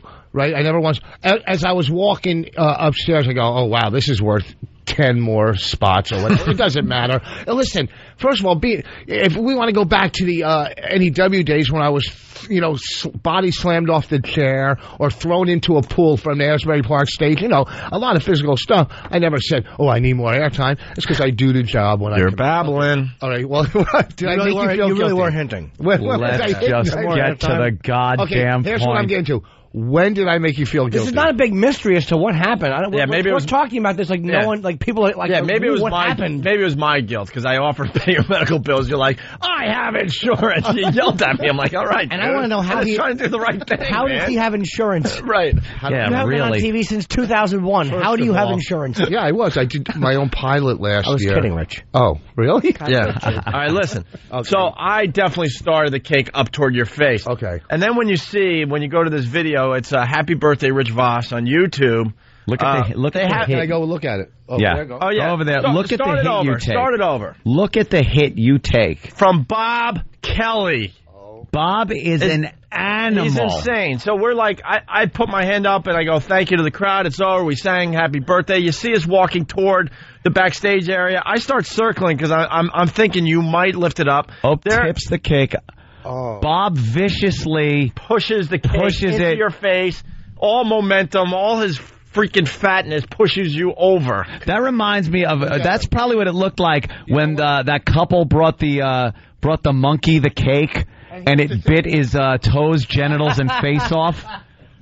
That's how Bob Kelly attacked you. Bob Kelly comes running out of nowhere, and I'm just pushing with one hand. He's got both hands. At a full bull run. Right, back of the cake, and just shoves it with all his fatness into your face. All his fatness. And pushes you completely over. You fall on your elbow. You chip your elbow. You break your elbow. You probably slightly bruised your elbow. Cake everywhere. Bob Kelly's so excited now that he goes to the front of the stage with his hands in the air like he accomplished something. Dude, it is like he just sacked the quarterback. Yeah. He does a sack dance. Does a sack dance. Thank you, Ann. That's actually the most exciting. And then watch, look. Months. And then throws his hat into the audience. He's so excited. Here's the two things about Bobby. Who's been milking his bad knee. He had no problem running around. No kidding. Yeah. No kidding. You're right. His fat bad knee had no problem running around. Holy crap, you are right. Okay, mister, I got to get airtime and milk my bad knee from hanging onto Dane Cook's coattails. That's number one. The guy was limping like crazy, and now he's full run. Upstairs, this fat slob when I'm just sitting there minding my own business with my hand on ice, like you're supposed to when it's swelling up like a grapefruit. Yep.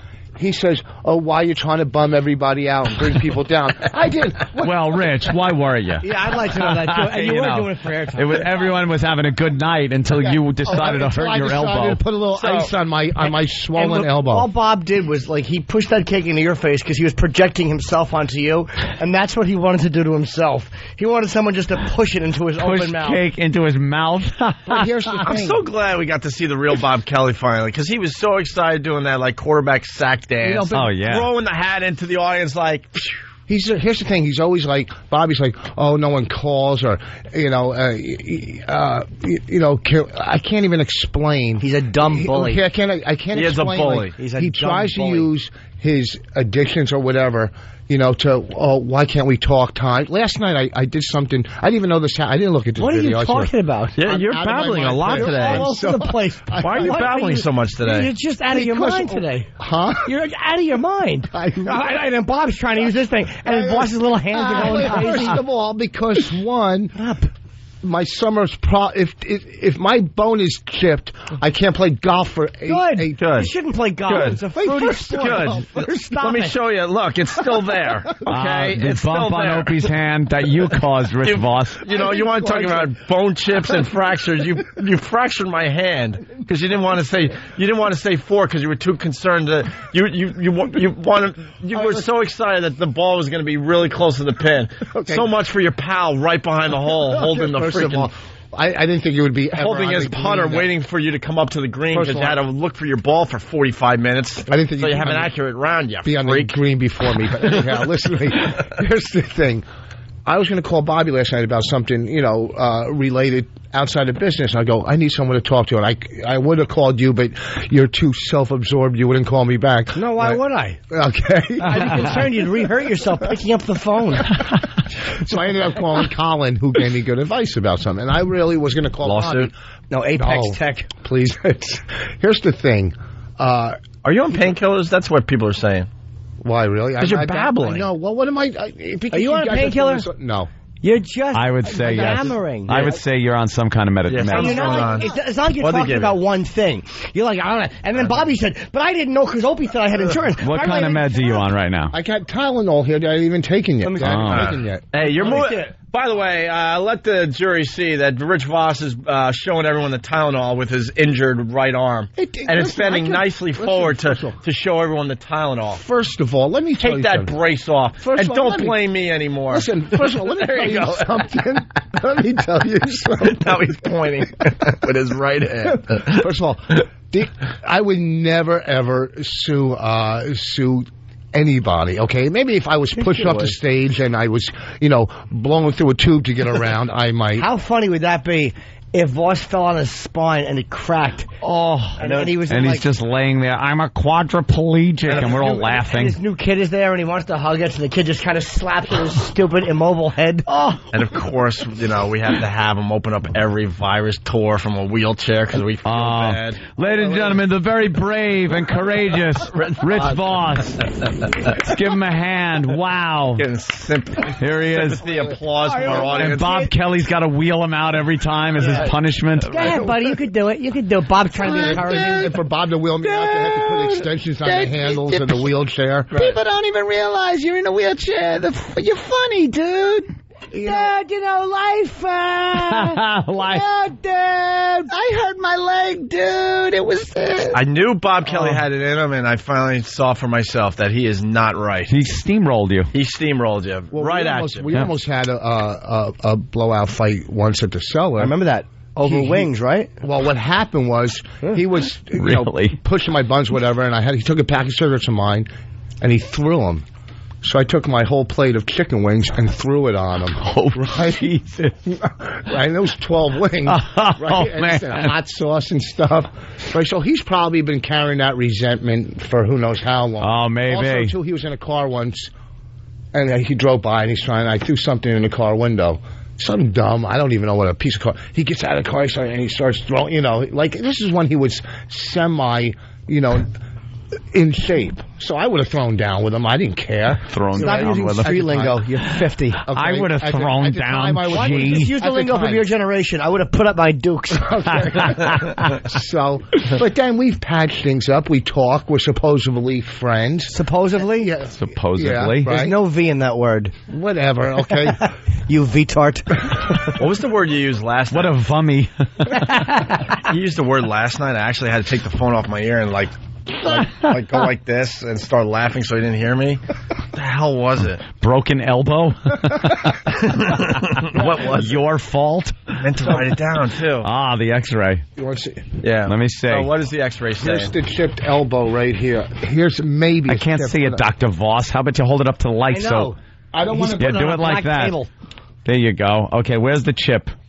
You know, I don't see it. Wow. Can we get a magnifying glass?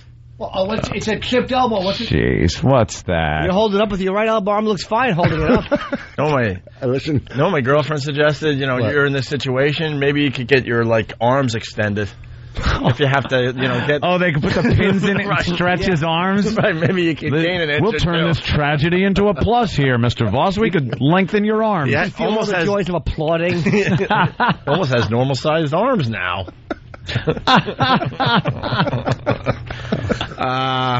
So I just, But here's the thing. Don't try to come after me and blame the victim, no matter to tell me to my face that I had nothing to do with it. Are you, one, you're completely out of your mind. One, you give It's Bob Kelly. You give him a platform. That's one. Two, it's Bob Kelly. No, he is. Here's the thing. What are you talking about? I love it. Here's the thing, but then there's no thing. But where's the thing? It's not here's the thing Monday. It's sometimes Monday. You're an empty iPhone box. Right. They should have moved that X-ray machine up a couple of feet. Exactly. So what's inside of that skull of yours? Empty candy nothing. dish. Don't wait. You're trying. Okay, no matter what, you're trying to make me who is the victim, no matter how it happened. Of course you are. To blame.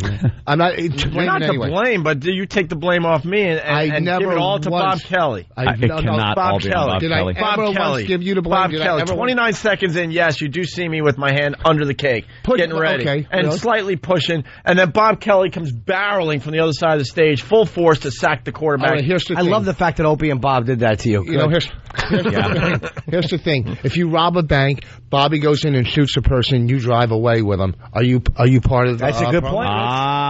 Rich right. Vos for the defense. No. It's called acting in collusion. Yes. No. There was collusion there. No, Kenny said it. What did Kenny goes? It's causation. Causation. He was saying causation, and that would be that your own Bonnie is also guilty for supplying the cake. Yeah. I say we bring 2 lawyers in here and have a little trial. How great would it be if he sued you, Bob, and Bonnie? Sues his own pregnant wife. I know. He would do that, too. But he realizes he's only going to win back his earnings, and it wouldn't even cover the lawyer fee. Voss would do that just to get a lot of airtime out of this. Are you out of your mind? He would sue his own wife over this. His airtime. I would have to. I would have to say that Opie is partially responsible for what happened. You are partially responsible. You're still drunk, so you got to stay out of this. I am not, and you're not a good witness until you sober up. Here it is. You'll be sober by tomorrow, Jimmy. I hadn't had a drink. I'm out, right?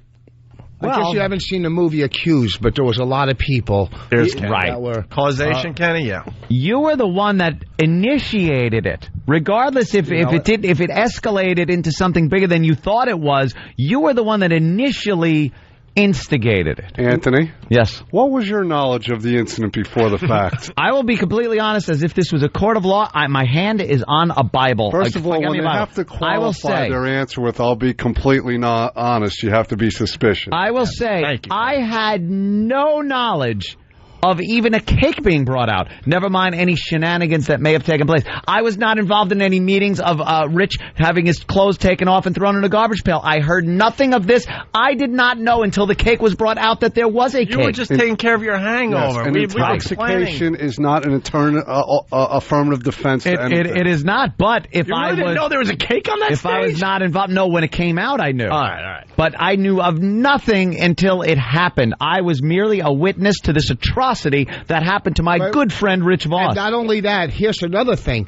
Earlier in the show, Opie said him and Bobby and Patrice were sitting around chatting alone. So you know what? Maybe this was premeditated. Maybe it was. We just don't have. We were definitely plotting. Okay, premeditated. We were definitely which plotting. I said correctly. We were definitely plotting. Okay. And some of the ideas we came up with were homoerotic, let me tell you. It wasn't right. I didn't see the cake incident because I saw the cake get blown out. I realized he slobbered on it. No one would eat it. And I turned around and walked off the stage.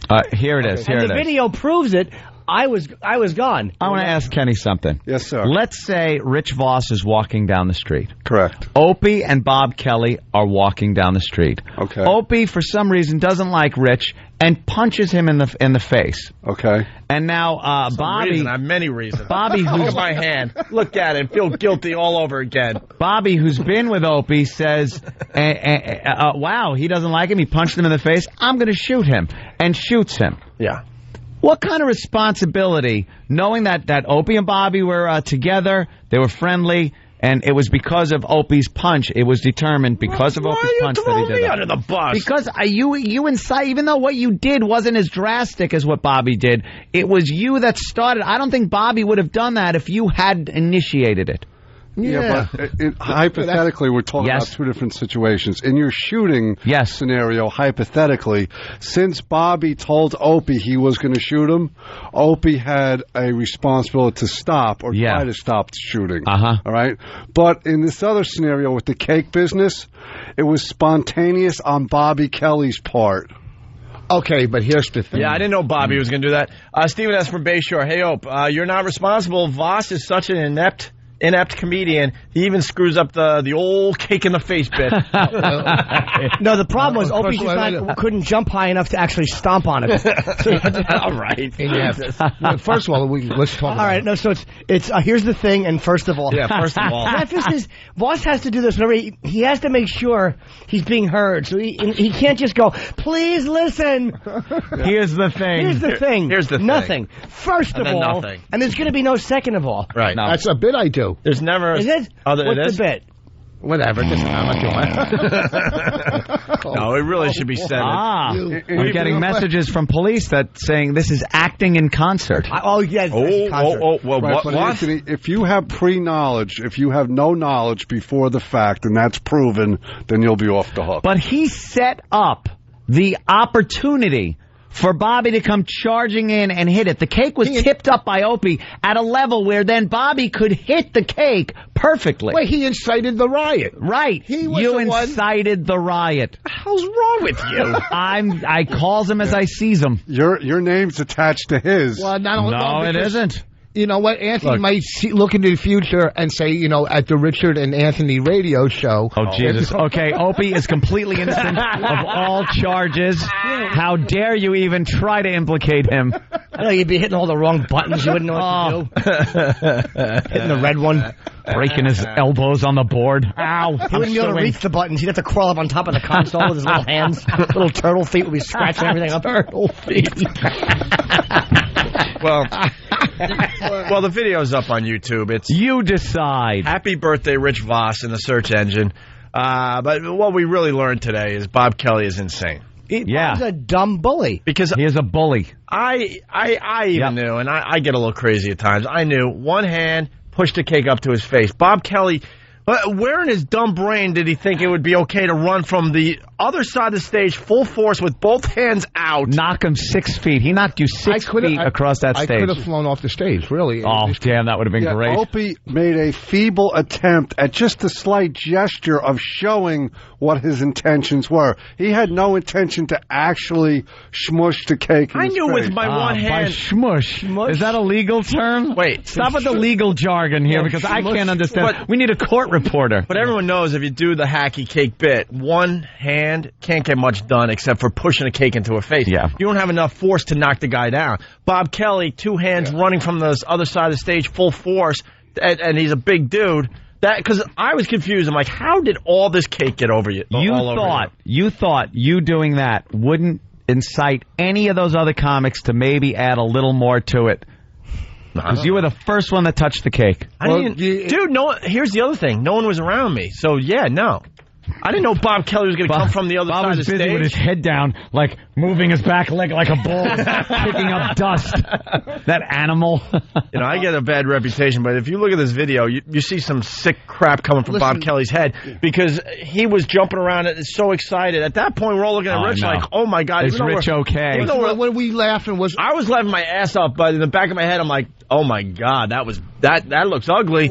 And Bob Kelly's jumping up and down, throwing his hat into the audience. Happy. He was so excited. Well, you know what? How come he's not on the phone defending himself? No. You know. We can't get him on the phone yet. Probably hurt his knee, hurting your elbow. Yeah. Oh, yeah, Bunch his knee. of falling Let apart. me see what he's saying. He's probably going, dude, you know, it was all done in fun, dude, in the context of a Rich. performance. Yes. This is all I ask. Just apologize to me. Just for you are completely insane. No, listen. You're really crazy. No, I'm serious. No. Hear me out. Okay, go ahead. Hear me out. Just apologize to me thinking that I was the only one involved with this thing. You had no idea that Bob Kelly did what he did. And let's also be honest. You should apologize to me because Bob Kelly actually was the one that caused that injury in the end. Okay. Some kind of apology. Because there was a lot of guilt in my heart. I didn't sleep well last night. Didn't somebody call you and leave a sincere message about how you were feeling? Yeah. I know you. Wishing you well. I know you were in the emergency room for 4 hours, but quite frankly, I woke up in the middle of the night because I felt a little guilty, but I went right back to sleep. But my sleep was interrupted for 5 to 10 minutes. How about an apology? Okay, first of all, because you really thought it was all me. So at least apologize for that. Just go, dude, I'm sorry. I didn't realize other people were involved. Well, first of all, right, your track record. Okay, you're totally insane. I'm waiting. You want an apology for something I was thinking. I'm waiting. You know, I do feel bad. All right, very good. I do feel bad that in my mind. And we could dump out if you attempt to get the plug out yourself. But I'm waiting for my apology. I do feel bad that in my mind I thought it was just you. Thank you. Okay, that's all I need. But no, in my though. That's not an apology. But he went with, here's the thing. How am I coming in here with a sore elbow? You're accusing the boss of 4 hours of my Sunday, and I'm apologizing. How does that happen? You're accusing the boss of wrongdoing. Here's the thing. Stop with here's the thing. Exactly. It's not here's the thing Monday. It's sometime It happened so quickly. Yeah. All I know is I'm laying on the ground. I know. Covered in cake. My elbow killing me. Looking at your evil face laughing. Right? And I know you've had cake history before. That is true. This is not the first incident with cake. With a delicious treat. Okay? All right. So there might be some cake history. I can't argue that point. But I never once... Kenny, destroy the videos, will you? No, I've never once did I try to make you feel guilty or ever once in my head guilty? You did try to make him feel giddy, but the whole L is was so it with a D or a T? No, you want him to feel giddy 50. First of all, you're a giddy 50. But you know what? And deep down inside, if I did feel... Even subconsciously. You did rub it in a little bit on the phone. Oh, my God. Did you feel that way subconsciously? I think so. Subconsciously. What's wrong, Ed? Subconsciously, I think. The numbers in your age were reversed. You talk better. Subconsciously? You're going to screw up again before the break. He will. Of course he will. I'm a little flustered, right? Let's go. Just a little apology. I'm waiting for the next verbal screw up. Go. And then we'll get the plug in and everything will be good. It's not all about plugs. It's all about, it was a great time. You thought it was all me. What? All I could do was see what was happening in front of me. I see your hand. I'm sorry that I thought it was all you. That's all. Huh? That's all. I'm sorry that I thought it was all you with the cake thing. What really bothers me and what I'm sorry about is I didn't blame anybody else until today. Now I can. Nice. Okay? I love it. Brokerage Comedy Club in Belmore on Merrick Road. This Friday with Rich Vos, 8 and 10:30. This Saturday, 8 and 10:30. Brokerage Comedy Club for everybody out there on Long Island, Belmore, New York. And it has to be said, Rich Vos, you did a great job. Mm-hmm. You know, we beat the hell out of him. Literally. On the radio, but man, I mean, your comedy's great. The emceeing was great. You really held the whole show together on Saturday. Thank you. And happy 50th. Thank you. I tried to hug him. You're just the worst person alive. Yeah, you don't accept a hug. But I mean, no, what? No, you're not affectionate unless there's a hole in a booth somewhere. First of all, hugging. Stop with the first of all. Yeah, exactly. Just say it. Here's the thing. No, you can't do Here's the Thing. He does the first of all, then here's the thing. We said no first of alls and no here's the thing. It's sometimes Monday. He's a stegosaurus brain. He's trying to collect his thoughts. Here's the thing. He's half unconscious. Stegosaurus? No, not a stegosaurus. A stegosaurus. Stegosaurus. A giant, delicious cut of meat. So tips over Fred Flintstone's car at the drive-in. All right, let's go, Rick. Go ahead. Summarize. Where were we at? Where were we at? About... I already did that. Didn't we already do that? No, but your final thought. You have a heavy tumor in your head. I can sense it. Your final thought. My final thought. I'm not leaving. My final thought is... now I know truly what it Here's the thing so bad. I know he does. You're fighting it. Your little fingers are actually bending and gaining momentum. Truly. And right there you want to say first of all, see, he's pausing. I love because you wouldn't realize that somebody like Bobby, who's supposedly spiritual and in touch. Spiritual? I said spiritual. Don't try to make I know anything. you did. Spiritual. Spiritual. Yeah. Spiritual. I know, and then he corrected himself and said it worse. You are a child. You're a child. I'm not a child. I killed on stage. Yes, you did. Yes, you did. And, go ahead. Well, and Bobby almost killed on stage, too. Remember, Bob Kelly. He's supposed to be spiritual. Yeah, that he would... That it's so evil that he would come running at me like that with his bad leg. All of a sudden, he doesn't have a bad leg. I know. Yeah. You know, it's like I'm with you on that one, Rick. Go, you know. I was waiting for him to try to stand on a box at the Olympics. He ran so fast that he would do that with his weight.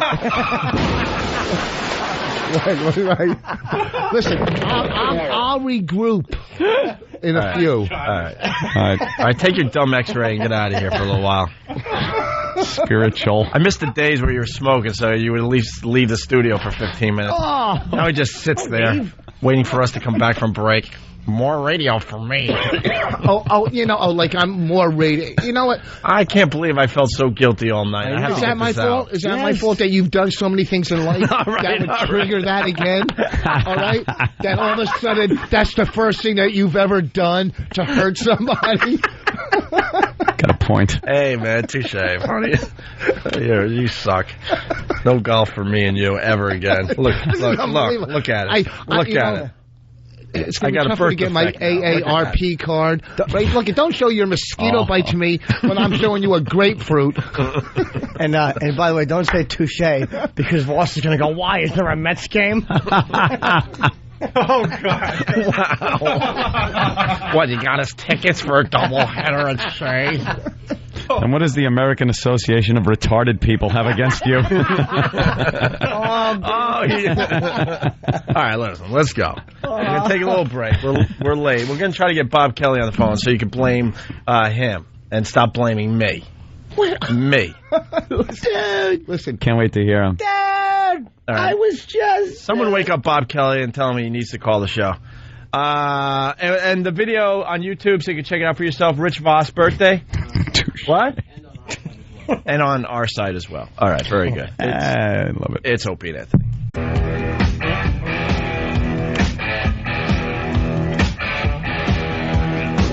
It's Opie and Anthony. Rich Vos trying to get Bob Kelly on the phone. Don't forget, tomorrow is the big day. We do the O&A 4th of July boiled meat barbecue. If you want to come back tomorrow, Rich? Yum. And eat some boiled meat, by all means. We're eating, what is it called again? Gooey duck? Gooey duck could be one of the most disgusting things I've ever read about. And I know everything about him now. The gooey duck. It's a big clam, but it's got a big, thing that looks like man junk. What's the word you said before? Proboscis. It's got this big thingy. Yeah, it's like they call it the elephant trunk clam. Yeah. Because it's got a big thing that hangs out of it that looks like, it's a piece of man it's meat. Massive. It's as big as a kielbasa or something sticking out of this clam It could be 6 feet long. Really? Yeah. Wow. Big kielbasa. Wowee. Yeah. All right, so we're doing that tomorrow. Congratulations to Jimmy Norton. His book is almost out, and he made page 6 here in New York City. We rarely make page 6 because they hate us. If you're going to buy the book, this is what an arrogant please don't order it until next Tuesday when it comes out, because I want to make the bestseller list, which I don't know if I have a shot at that, but I would really love to do it because it would really annoy people. But let's go for it, man. I would love to. There's a lot of pests that are going to be buying your book, so just wait. When do you want them to buy it? When next Tuesday when it comes out. Next Tuesday. Order it online, and we're doing a signing in Penn Station. I think it's the Borders in Penn Station. Next Tuesday night, we're doing that. That's just before we go to Philly for those 2 days of broadcasting that we're doing. Keep listening to YSP for details on that. But then you're doing a book signing in Philly when we're down there. Down in Philadelphia after we got the WOW some run. busy weeks ahead of us. Oh, yes. Are you going to put your hand under the stall to sign? Oh, God, that would be hilarious. That would be. Just Signing a long from a line. bathroom. A long line, yeah. And they have to go and then hand it under. Yeah, if you want your book signed, you have to go and I'll sign it for Or you. throw a tissue over the note over the top. Jimmy, that's the bit. They can only take pictures through a little peephole at you. All right, we get a big stall door and cut a giant hole in it, and I'll pose. Oh, that's hilarious. That's the bit. But thank you to Page 6. I was so happy when I read it. I don't know if they did it because they liked it, but they did write up. They're not big fans of ours because they're in you-know-whose camp. Don't want to mention because we're keeping that streak alive for now.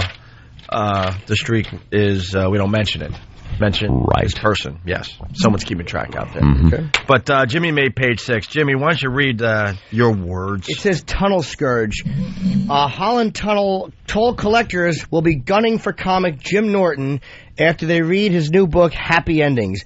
The Opie and Anthony sidekick slams the Booth Brigaders as miserable, humorless blank bags, which I did, and they are, who sport stupid, a chimp can do my job faces. He adds, in 50 years, we'll be telling our grandchildren, when I was your age, I couldn't go directly into the tunnel. I had to stop and hand over cash to a moody primate. A Port Authority... I'm so proud of myself for writing that. A Port Authority rep called the cracks offensive. Of course. What's he going to say? I love that guy. Of course, he has to say that. You know what he should say? He should call the comments true. Yes. Because that's what they're going to be. Well, he really slammed me back. Uh-oh. He said they were offensive and said in 50 years, Norton's book will be fish wrappings. Whoa! So that basically means that your book's going to be quite successful. That you have to wait 50 years for it to be fish wrapping. If my book sells for 49 good years and then they start wrapping fish with it, shame on me. Fine. That's a hell of a run if that happens. You know what this idiot doesn't understand? Think about the milkman. Remember the milkman who used to come around and deliver the milk and cream in the milk box in front of your house? And also bang your mommy when Daddy was at work. Right. Yeah. Think about the old soda jerk down at the drugstore. Not you, Voss. It's a different type of jerk altogether. Here's what I mean. What I'm saying is... The thing is... Settle down, folks. Here it goes. Settle down. It's all, please listen to me. Please listen to me. Oh, thank That's you, Dr. where the Norton. toll takers are going, because technology just does away with jobs like that. You zoom through Easy Pass. They don't even need the gate or the toll booth there. On the high-speed highways, what do you see? The big Easy Pass lanes. You'd go full speed through them. That's all you need. You know why? You don't need these guys standing in this booth to just smirk, like get that miserable, like you said, that miserable look on their face. Just give you the money, take your money, give you the change at their own little slow speed. They're awful. And here's why I don't like them, because I think the unions say you have to have X amount, because I don't understand why 85% of it is an Easy Pass, and they're not nice. No. The reason I wrote that... Nasty. ...is they're just indifferent creeps. Like, I'm very courteous. I'll go, thank you. Hey, I've actually said to one, have a nice day, and this jackass didn't even look at me, and I just sat there, and the person wouldn't acknowledge. It was like a test of wills. I'm going to be polite, and you're going to be the piece of crap that you are standing there. You know what they don't seem to understand? If you're at a job where you work in a factory, you're working at a milling machine, somewhere where you're alone and doing things, you could be as miserable as you want. You don't have to talk to your goddamn coworkers or anything. If you're a toll taker, you got to understand something. You're serving the public. You're like somebody that works at McDonald's or somebody else that works at a store where you're serving people. You have to be nice to the customer. No, you're 100% wrong. No, I'm not. These guys are, first of all, there's a million, and I'm a singer, there's a million cars going through. They're going to have a little conversation with everyone. No, but that's their problem. Not a little conversation, but when you hand somebody money, you're not going out of your way if someone goes, thank you, and you go, you're welcome. That's not. I didn't, and I even say it in the other part of the when I wrote. I don't expect confetti to drop out, right? And then I say sexual favors. I expect a common courtesy where when you're taking $7 for me to go through a toll, he's not taking it. He's not taking the money. That's you're saying. Yes, he is. I'm handing it to him. That's not to be thrown on the ground. You could be handing him. You could be handing him rocks. It means nothing. You're giving him money. When you hand money to the guy at McDonald's, you ain't giving him that money. It's going to McDonald's. He's getting paid for it, though. Yeah, but that's part of their job is to take the money and be a human being about it. And I don't even expect that, but I think what Jimmy's trying to say is there's a nastiness to these people. Yeah. Right. A common courtesy they don't have. Right. And it's there's a nastiness, there's a power trip mentality. They'll take their sweet time. I'll let you go when I want you to go. There's a lot of people that do just hand their money and go, but there are people also who will just try to say something like "Have a nice day," just something.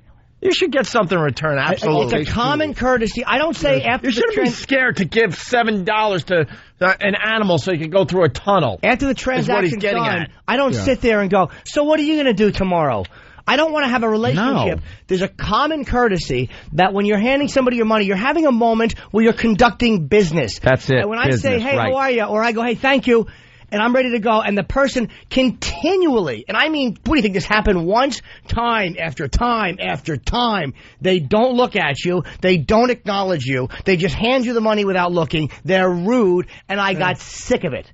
And I got sick of the rudeness, and I'm not the only one that has to deal with them. It's annoying. No, I know you ever like come up to a toll and realize, oh my God, I got to ask for directions, and you have like no way. You have a slight panic attack. Would never do it. You have a slight panic attack, and you're like, oh my God, I got to ask this person that doesn't want to be in that booth. No for way. Directions. Well, but there's a difference between tunnel toll booth people and like Parkway toll booth people. What are you talking? No, there's not. Yes, there is. Oh yeah, yeah. Well, I will say this. I've had this thing that I'm talking about when I wrote this. I think I was actually I may have been in a rental car because I have Easy Pass, so I never deal with them. And I was like, oh my God, they are still as awful as they've always been. For years I dealt with them. I came in every day, sometimes twice a day for auditions. So you've had Easy Pass for a while, you haven't seen, and you realize they haven't changed whatsoever. They're just I haven't had to deal with a toll taker in probably 8 years, and I swear to you, if putting a little square thing on my windshield keeps me from dealing with an a-hole in any line of work, my car would be covered with them. And when you say it's wonderful. And a gorilla could do that job. All it is. If you teach a gorilla how to count a certain amount, they could do that. I've seen shows where they teach gorillas amazing things. Yes, Coco does sign language. Right. That Coco would say thank you and you're welcome. Let him distinguish with different forms of currency, and he can then take it and know how much change to give you back. And it would be kind of cool. You go, you know what I saw today going through the tunnel, honey? A gorilla. And you'd scratch his little hand. Yeah, you could scratch his little hand. And he'd probably give you those monkey smiles where it's real big. You know what we should do? There are people going through tunnels right now. Give us a call. Give us a call as you do a little chit-chat. Just a little... chit-chat with them. Have a nice day. We'll just listen to your side of the phone call. Yeah, have a nice day. And we don't want them on the phone with us, nothing. We want to see how they react to your little have a nice day. You'll get some guys that are very nice and go have a nice day back. But the majority of the ones I dealt with for years... You act like it's only you that you dealt with it. Everybody dealt with it. No. Did I say, ladies and gentlemen, what are you talking about? Why are you playing devil's advocate? Stupid. What do you want? You're saying, first of all, you're going, no, they deal with the public. I pretty much assume that Jimmy's talking for a lot of people. Like Jimmy has found the only toll booth left in America. I didn't say, ladies and gentlemen, these people are all set up because I drive into the city. No. Of course we all deal with them. Of course. That's like... Two things. One, when you say you came in for 2 auditions... for auditions, too. But make it clear it was 2 different ones, no callbacks. But here's another thing. I get so out of my mind with them because they're so rude, this and that. Why are you defending them? Because look at their job. They're standing in a closet. Sucking my God. They make good money. They make a really good living. The world needs titch niggers too, you know. They make good money. They do. Rich. Don't say woe is me. There's a ton of people that would take that job tomorrow. They have good benefits. Don't stop. They make money. There's some that and it's a job that is they don't need it anymore. The job is the technology that is around and has been around for years. It's not this new testing technology. We still need live guys here. This technology is there and being used. These people are dinosaurs. Their jobs have been replaced by chips. By chip that goes on your windshield, and you can drive through and not have to worry about it. Why do we still have toll takers? Why? And they're rude. They are. They're the worst. Then how? And then he's differentiating. No, I'm not. They're nicer at the GW. What? I'll tell you this much: they are a lot nicer outside the New York area. I agree with that too. I had coffee with the guy at the Holland Tunnel. I don't know for every individual freaking city, but I know like if you're driving up to Buffalo or you're driving up I-95. That one toll with $1 or so, they're nice there. Well, I'll tell you where they're not. They're nice on the Mass Pike. Nope. Boston, they stink up there too. In Massachusetts, I remember on the them Mass being nice. Pike. I remember. Know what Boston does, like, and they'll probably do it this 4th of July holiday, when there's a backup at the tolls, they're insane up there. You know, they start waving people through because they don't want people waiting hours just to pay a lousy 50 cent, 75-cent toll. They actually wave you through. Time to wave everyone through. They don't care. They'll to get rid skim of the it off traffic. with some other work detail that's going on somewhere. If you went to work every day thinking a rider truck is going to drive past the stage and maybe explode, you wouldn't be a little anxious? No. First of all, that's an awful example. Here's, of course, are you trying to get a job at a toll? Yeah, exactly. No, I'm just being devil's advocate. Tommy's not going that bad. I know you're 50 and thinking about where your career's going. A few more people died going to their jobs in an office building than they have by exploding trucks in a toll booth. It's not about terrorism and about attention. I've been coming to the city since the mid-'90s, early '90s doing comedy. I drove a Saturn. They weren't looking at it like there was a bomb in it unless they saw me on stage in the mid-'90s. Even the terrorists know if a rider truck blew up toll booths, America would embrace Al-Qaeda. They wouldn't mind. Geez, good. We don't have to pay the toll. He actually goes, wouldn't you be tense if a rider truck... No, going a rider truck. So that's why when I go, thank you, they don't say you're welcome because they're afraid of 9/11? What are you talking about? The tourists know that the rider truck is hack at this point. You think tourists are still riding around in rider truck? That's so 1992. Yeah. And I understand you're playing devil's advocate, but you before we get back to this, you made a good point about Bob Kelly. What did you call him before? You were absolutely right. Fatso? What? He's just a big dumb... Oath. Yes. Oath or whatever I said. He said Bob was a big dumb oath. An oath. He's 50. Dude, I pledge, to be an oath. He said Bob was an oath. This is the man I'm debating with right now. He said Bob is an oath. Dude, a GW Bridge toll collector earns $45,000 a year on average? This doesn't include their pension, benefits, or overtime hours? For which they collect time and a half. As union members, collectors' salaries are dependent on length of service. Blah, blah. Okay, fine. It's got to be the easiest job in America. And I don't say they don't deserve that money, and I don't say that they don't deal with a lot of pigs driving through an awful public, but I am courteous. I've always been courteous when having those little interactions. Oh, Thank you. You're courteous when you... All right, hold on. This guy, Jason, you going through? Where are you going through? I'm about 5-10 minutes from going to the Holland. Oh, man. Sir, could you call us when you're like 30 seconds? Yeah, really. You're doing 1,000 miles an hour. All right, hold on.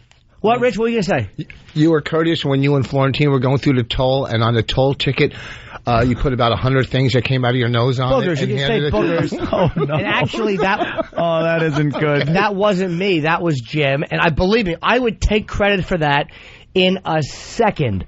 But it wasn't me. That was Jim. And I think it was just a story he told me. But if that was me, I would have been very proud of myself. And they wear gloves. They figured out that gag. Yeah. That was kind of... All right, we got to take a break. We got Rich Vos. He's playing Brookridge Comedy Club this weekend. Friday and Saturday, 2 shows in Belmore. They're out on Long Island.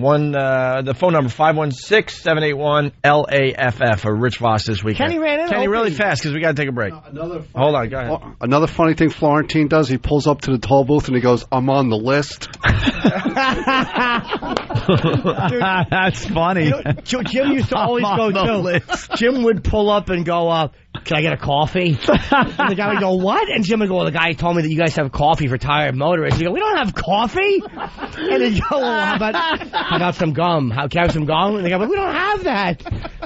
Florentine's hysterical. One of the funniest people Holy alive. Jesus, that's funny. Yeah, I'm on the list. We got to get him back on this. You know how many times he faked through change in over the years? Oh, yeah. It was the worst because he'd make that awful mock throwing. And I'm like, Yeah, that's kind of difficult sidearm throw. Mummenschanz. He's just making what in case a helicopter's watching. What if you go for the fake throw? They don't give you the ticket? No, I don't know. If you hunk. Wouldn't know. If you what? If you fake throw and you hunk, and you hunk? think you.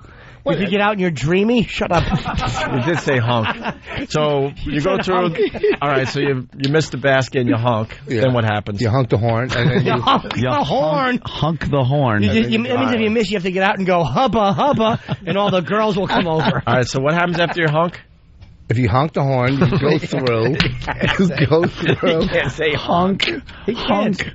It's kind of an OU thing. Like, all right, what? Whatever. You go through, you honk the horn, and you hunk the horn. Oh God, he is so stupid. Nobody hunks the horn, you oath. He's an oath. He calls Bob an oath. An oath. All right, so when you honk, it's 50, and then they think the money didn't go in. Your subconscious is not letting you go. All right, let me see if this guy's about to go through. John in Queens. John? Yeah. How close are you? I'm like, 50 seconds. 50 seconds from the toll booth? What an estimate. Just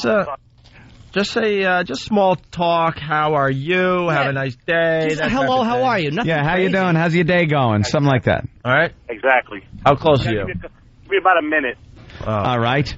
A minute ain't long on the radio. Believe me. That's professionals can stretch. We're a bit late, though. That's what it's called. I'm cutting the line. Cut the line. Go ahead. Be a good boy.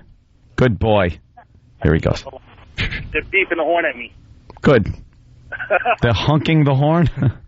Let us know when you're up there. Away. Seconds away. Hold on. Okay. Let's hear what kind of toll taker he gets. Watch it be the We don't need her voice, by the way, or his. That's okay. If it's picked up by the phone like that, it's fine. He's on the phone with us. Watch it be. I'm pulling up now. All right. Okay. Hello. Hello. I'm doing good. How are you? Yeah, that'll be good. Yeah, it's all right, but I need a receipt anyway. No? All right. Have a nice day. Thank you. You feel you better, Paul? Not a problem. Have a nice day. You're welcome. Well, he seemed nice. So you got a nice one. Good for you. You seemed all right. Why wouldn't he give you a receipt? He wasn't bad. No, he was fine. He was fine. Occasionally you'll get that. Right, the majority of them are not like that. They're awful. So obviously Jim Norton's wrong. All right, let's take a break. No, and, I don't want to be wrong. Jim's a liar, and we'll go to break. Yeah, we did our own little experiment, and it worked out differently. That was a setup. It was very scientific. We took a sampling of you know one. who that was? that was Frank Holland. That's who that was. That was a setup by Frank Holland or Pete Lincoln. I know the guys that own that. Pete Lincoln owns the tunnel. Pete Lincoln owns the Lincoln Tunnel? Well, that could have been Ezekiel Tappanzee. He's a Jewish fella, and he owns a bridge. You may have heard of it. Can't you, do one for Boston or another city? What? One more. Go local in the city. Josh Racist. That's for Boston. Oh, my God. All right. Yes. What was it then? Ralph Big Dig. Oh. Ralph Big Dig. Oh, that almost sounds like my online name. Okay, hold on. Bobby just ran and pushed over the toll booth. Why? All right. That was kind of good. I don't want to see the toll collectors get hurt. I just don't like them. Except for that one guy. Whoever that one guy is, I apologize. All right. Ezekiel Tappanzee. To that one guy. Looking up the history of Ezekiel Tappanzee. You don't understand, though. The time I had the problem with Vinny Verrazano, it was so many years ago. It was really awful. So you were trying to dance on the bridge with your friends? One of your friends fell in the ocean? No, you know what it was? It was over arguing over this girl Barbara Gowanis. A big mess. Hey, come on down from there. All right, we got a break. We're late. We're late. It's Opie and Anthony. Bye.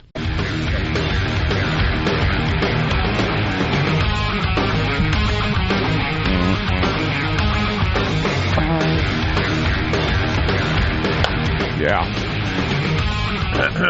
Yeah. Rockin'. Kelly Force on instant feedback. Yes. Sorry, just trying to eat. Good luck with that. I have to eat all morning. Anthony can have half a bagel at 5, and he's good for the morning. That's it. I don't know how he does it. You're a grazer. I got to graze all morning long. Got a lot of live reads during the break, so it's tough to eat. I guess that's good, right? Yeah. Kelly from Charlotte, North Carolina. Benoit ended Daniel's life with the crippler crossface. Is this, like, fact? That's what Kelly Force is writing on Instant Feedback. But then she writes, oh my God, Opie called it. Heard on the replay this weekend that Opie hoped Benoit didn't use a hacky wrestling move to kill his family. Thanks so much, Kelly. Yeah. Not sure if that's true, but that's what Kelly is saying. And this coming in from Instant Feedback from someone's cell phone. Another person killed at an amusement park. Fox News. What happened? I don't know.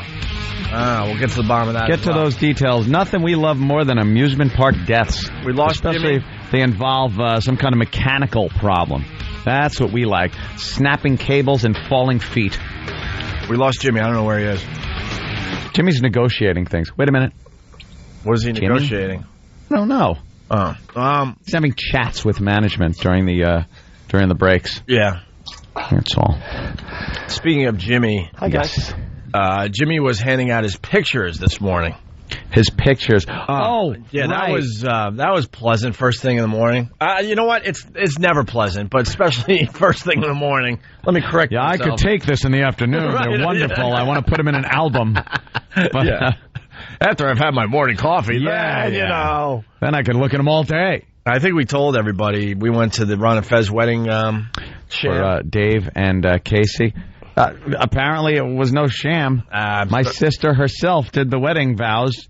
Exactly. She is a priestess. Yeah, but when she all of a sudden she can marry people? She's a goddess or something. I don't know. Yeah, she's been ordained, and she has a license in New York State to perform weddings. So she's the one that performed the wedding for Dave and Casey. Yeah, that was part of Ron and Fez's show, a live wedding, and then I guess I was part of the honeymoon. I don't know. It was at a bowling alley at the bus station. And we had a great time bowling. Very good. And they were still together and happy mere hours later. So I guess it's all a go. Well, they left cameras on all the tables. Yeah, you know how they do that at weddings. They put those disposable little paper Kodak cameras at all the tables, and you're supposed to take the pictures of the bride and the groom dancing and your table and stuff like that, and then you leave the cameras. They get them developed. They have a bunch of fun little wedding pictures. They got some nice memories. Yeah. Well, Jimmy took the camera into the bathroom with Keith the cop, and the pictures have been developed. Yeah. And we were all horrified this morning to once again see everything on Jimmy. Why? There was sexy pictures. Everything. No. They were disgusting. I don't think I've seen my own junk as much as I've seen Jimmy's. My junk doesn't look good in those shots. By the way, Keith the cop is no slouch when it comes to screwing up your pictures either, because at I guess one of the gigs, it probably was the wedding, I'm not sure where, but I had given him my digital camera to hold on to for a little while. Yeah. And when I downloaded them onto my computer, there were two pictures that looked strangely like brain surgery was going on. Like a brain had been removed from the skull and was just kind of laying there. I was at a wedding with Norton, and he did that to me. But I didn't develop my film till like 4 months later. You know, of course. And then I'm looking waiting through the for pictures. A discount, you cheapo. I'm looking through the pictures, and it was him and Florentine again, but I recognized him, which was I knew. You knew from his junk, right? Yeah, I'm the same way at this point. You know, and I'm looking through the pictures, and my kids are looking. I got to cover it up real, because back then they were like 4 or 3. You know, for all the people out there that might end up being friends with Jim Norton, you got to learn something from his current friends. A prerequisite is that you got to understand that you're going to see him naked many times during your friendship. Always in humorous fashion. First time it happens, it's quite shocking, and then you realize, oh, okay, this is going to just be the norm. He's not hitting on you. He does this to everybody. When I was dating this girl, Lorraine, We were sitting in my car, Lorraine and I in the front seat, hanging out, and then I turn around and I see Norton in the back seat, a little half naked. Just trying to join in a little bit. I asked Jimmy for a ride home. Jimmy, can I tell the bus story? Can you hear me? Yeah, can I tell the bus story real fast? Of course you can. All right, this was pre-girlfriend and all that. After one of our lovely shows in NAW... Oh, not that one. No, I'm just kidding. Go ahead. I go, Jimmy, I needed a ride or something, or Jimmy said, why don't we get something to eat or something. Somehow I ended up in the backseat of his car as he was dropping a lovely lady off at the bus station. Stripper. Oh, okay. For her long bus ride back to wherever the hell she came from. Beat it, whore. And I don't know if we could even talk about what happened on that show. Can we, Jimmy? Whatever you want to talk about, you certainly can. Well, Jimmy left the show because he felt that that moment he needed to take care of business with this girl in a bathroom somewhere. Oh, I remember that. Yeah. So it was time to, bring this lovely lady back to the bus station. Oh, when she was bent over a toilet at NAW? Yeah, exactly. Yeah. I think people could figure it out. And then it was time to bring her back to the bus station for her long ride back to whatever dumb town she came from. He brought her back to where he met her at. Bus station. Yeah. No, she was from Pittsburgh, actually. She had a 10-hour bus ride. 10-hour bus Nice. ride, yeah. And Sitting in that. so I'm like, well, obviously he did what he was going to do during the show. Yeah, sure, I'll go for the ride. So I'm in the back seat, and next thing you know, fast forward a mere 15 blocks, 20 blocks, in the middle of Times Square, Jimmy is getting oral treats from this girl in the middle of Times Square while I'm in the back seat. And then he's moving the rearview mirror so I could get a nice look at what's going on. And then he's signaling me with his fingers like, look, like he's two. We pulled over, and she was bobbing for apples. Right. Like, what the F? That was the first time. What an introduction to Jimmy and his junk, by the way. It looked good, didn't it? You had a nice display, yes. A 10-hour drive. How many tears do you think she shredded? Shredded? How many tears she shredded? Oh, God. Jesus, Voss. And they're all doozies if you just get the pronunciation right. What an oath. Yeah, you are an oath. But don't worry, you'll be... tears she shredded. You'll be hunking your horn all the way back to Jersey later. Yeah, so you fast forward a mere whatever years here, and we continue to get to see Jimmy's junk and everything else. So, Jimmy, you want to describe your pictures that you took with Keith the Cop in the bathroom? Well, I ran into the bathroom, and there's 4 photos. Yeah. One is a brain photo like Keith took, where I'm holding something in my hand and squeezing it, and it looks like a brain. And the other is 2 of me standing up, exposed over the bowl. And bad angle, by the way. If you're looking for size photos, you're not going to enjoy them in these. It's awful. Yeah. No. You should have had Keith lay on the floor because that angle always. Oh, that's a great place. It's the monster angle. It looks like if you want to film a monster in a movie, you film from down below and look up. Looks like I'm holding a baby pinky. And then the other one, my trousers are around my ankles, and I'm grabbing my ankles, and Keith is behind me, and it's a wonderful photo. Yeah, that's a good one. That one's the one that should go up in that picture frame in the hallway, with the multiple pictures in it. Yeah. So there you go, and, someone... That would be really funny to put one picture like that. You know those picture frames that hold about 20 pictures? We're not even fazed by what Jimmy... I don't care. In the middle of. Anyway, yes. You know those pictures that hold like 20 pictures of your family and relatives and everything? Yeah. Put that in the hallway, but put one picture of Jimmy holding his ankles somewhere in there. Would that how many people would notice? And say it's Uncle So-and-so. That'd be really funny. Oh, by the way, it's Feel Good Story Monday. We did a little pod talk. We definitely got some pod talk in today. Sometimes Monday, we're still figuring what that is. It's Feel Good Monday. Feel Good Story Monday. Here's your Feel Good Story of the day. A White Plains family is asking how a 21-year-old woman was killed while working at the Rye Playland amusement park. Gabriella Guerin was thrown from the Mine Scrambler Friday after helping some riders into their seats.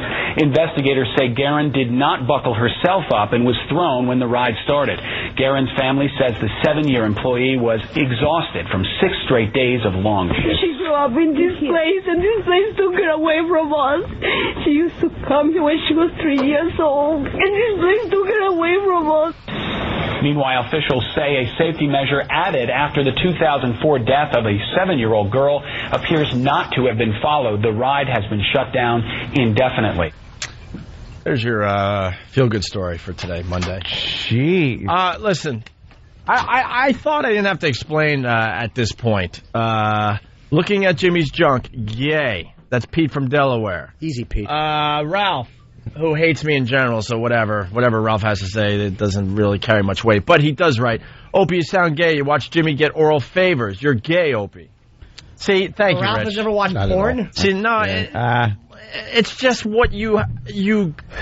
Opie even helped around. He's like, you're doing it wrong. But it wasn't. It was the way one friend helps another. I thought at this point we didn't have to explain. If you're friends with Jimmy, you're going to see many parts of his body naked. Real quick, $5 for Eric if he runs into that bathroom real quick. All right, Eric, go ahead. Come on. $5. Come on, Eric. Stop ruining the show. For a minute. Take a mic with you. Go. The mic's in there. And Close the breathe. door behind you and Breathe. Breathe. Let him close the door. What happened? What happened? You got to get that mic. Eric, you got to get the microphone. Is it? Get the mic out. Where is it? Eric, broadcast from in there. Come on, just for you got to. You got to broadcast Eric, from in there. What's wrong? Shut the door. What's shut wrong? the door when you get in. What's wrong? Now shut the door. You're going to let it out. Shut the door. Get in there. What's wrong? All right. Hold on. I don't know. Eric? What's wrong? You can't flush that. What'd you do in there? We won't let him out of the bathroom. E-Rock, you okay? No. What does it look like? Just without, you can't describe what you're looking at, but you can tell us what it looks like. Pot roast. E-Rock! All right, Rich. What, did you eat it? It looks like a pudding hat. Oh, my God. That's horrible. All right, here we go. Rich Vos, Brokerage Comedy Club, Belmore, Long Island, Friday and Saturday, 2 shows, both days, 516-781-LAFF. Take care of that elbow. I'm sorry if I really did think it was all you. There you go. That's all I wanted. And go to YouTube, Happy Birthday Rich Vos in the search to see Rich Vos chip his elbow, and you can see that Bob Kelly is a psychopath. All right? We got to get out of here. We're real late today. Guys, if you're not joining us over at XM, have a great day. Bye. Opie and Anthony. Infamous DJs. Opie and Anthony.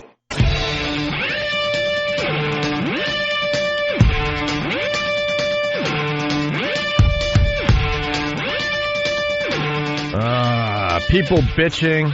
Wow, why is our microphones bassy? There's some sexy girls on Pal Talk. Does it sound bassy right now? No. Really? No. Little. Something sounds different. How could it be different? Huh? How could it be different? We're just like, we were just here. I don't know. It sounds very bassy. Yeah? Yes, absolutely. All right. People bitching. About what? Because we went a little long in between shows today. Oh, my God. Sorry. Do production. Look, man, we didn't even take our weekend this time around. Give us a break. We're a little tired. And we taking a little slower today. Give us a break, please, for once. We had work to do in between. Yeah, we had some things we had to do because we have a huge... Now we have to explain why we're late. The reason we were late was because we were working. We weren't sitting around on our asses. We had things we had to do. But we can't do it after the show because we have a huge, 2-hour meeting after this show. That it better not be 2 So we hours. squeezed what we had to do in between the 2 shows to make people happy. Better not be 2 hours. And then I went into that bathroom.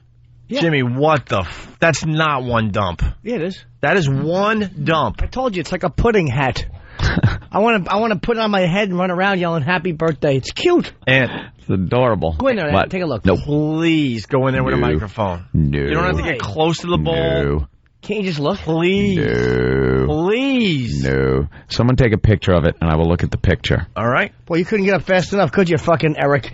Hold on. Eric gets right up. Rich, oh, he's got a picture already. It's in his... Holy shit.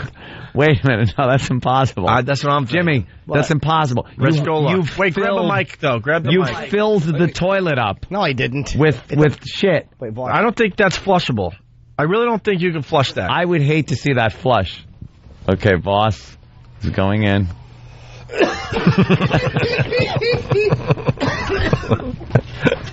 What's wrong with you? No, it's everything that's right with me. Big boy made a duty. Big boy made a duty. That's very funny. Then says the shit looks like Rambo coming out of the water. After he made himself the mud wall. How amazing is that, Rich? Yeah, Jim, there is so much shit in there. It's filling up. It's like a big pot full of meat. Just say it. Big boy made a duty. Is that a regular shit for you? Of course it is. No, come on. Big boy makes duty. Is that an average one? It depends. They've been a lot more solid. Like just big boy duty that snake down the toilet in a mighty fashion. Let me explain for people out there, okay? We have a regular toilet, because what I'm about to say seems impossible. Just think of your regular toilet, regular water level, right? Can that be said? This thing is above the water line. It's mighty, like a glacier. It's above the water line. You can't see how much is below it. It's like an iceberg. It's raising towards the heavens in a statement, and the statement is, big boy made a duty. It is above the water line. That's right, hot girls on Pal Talk. Big boy made a duty. What do you think of them apples? Yeah, what's up with the hot girls on Pal Talk today? Fucking sexy girls. We're just looking at, there's some nice, lovely ladies and here. Why is she using an old school phone? I don't know. What?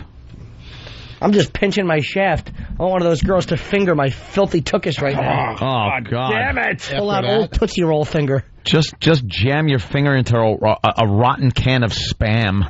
That's what it looks like. It looks like the Spam had to be thrown away, and you threw it in the toilet. Well, you know what they say about that one, don't you? What? How would you phrase that?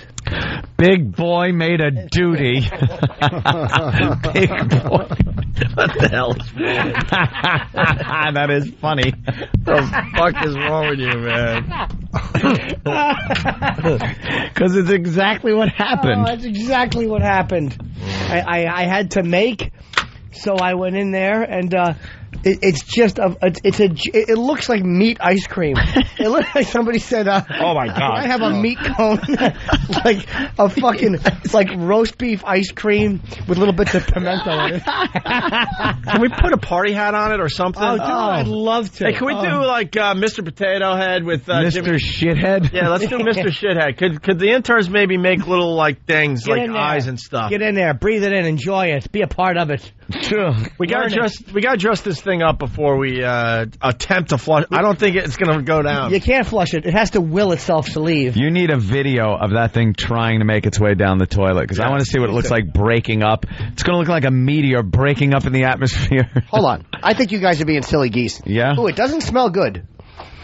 What are you doing, Jim? I even spit a piece of gum in there, so there's a little color. It's like modern art. I didn't like the way it looked without the gum, so I spit a piece of green gum in there just to give it a little wink. That's like the little eyebrow raising. Ah, big boy made a duty, see? The little wink just makes it.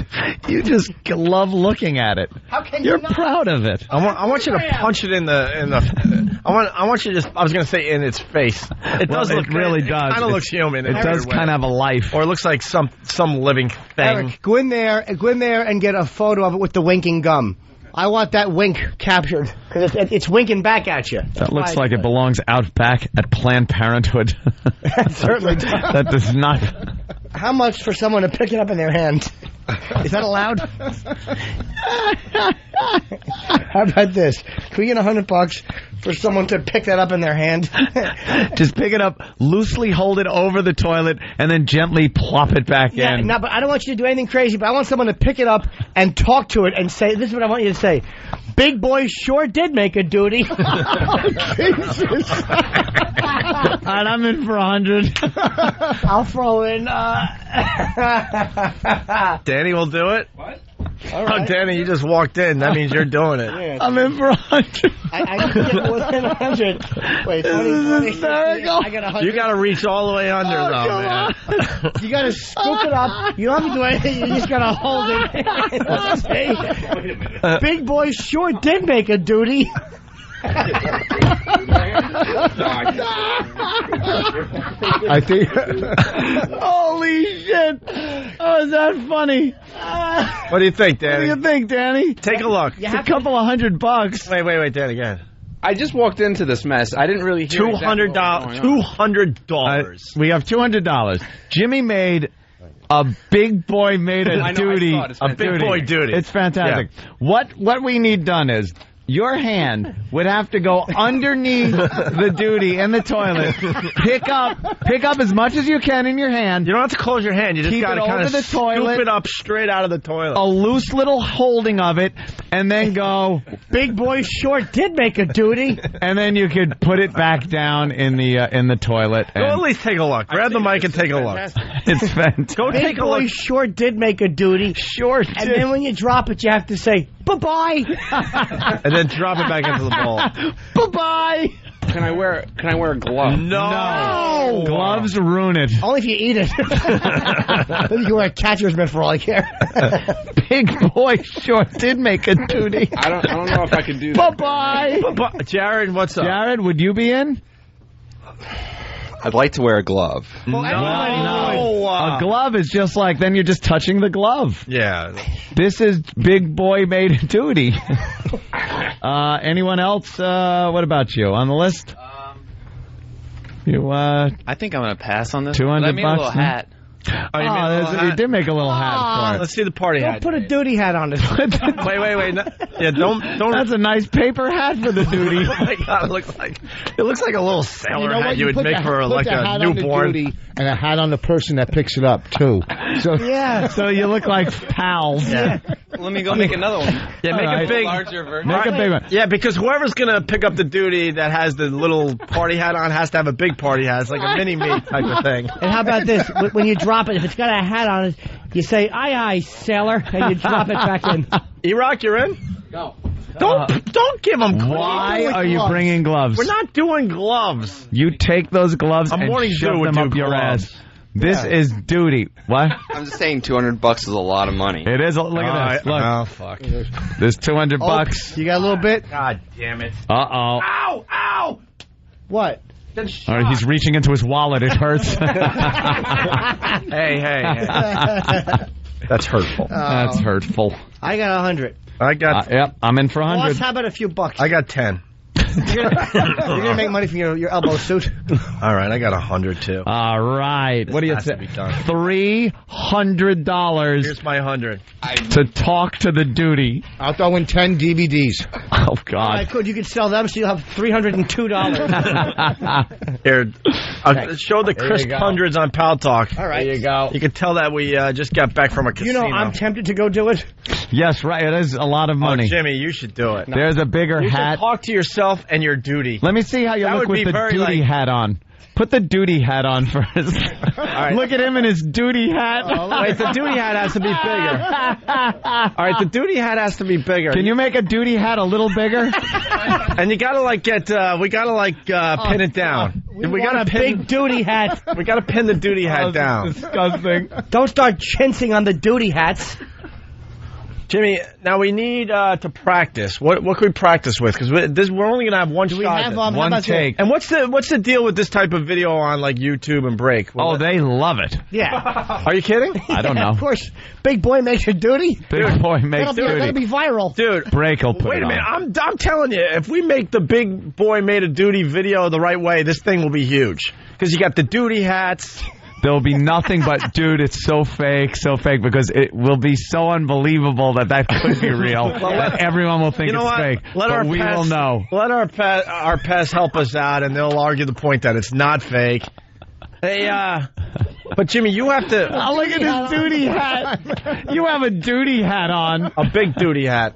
A big boy duty hat. Duty hat. Oh, here they come. Big boy duty shirts coming. Yes?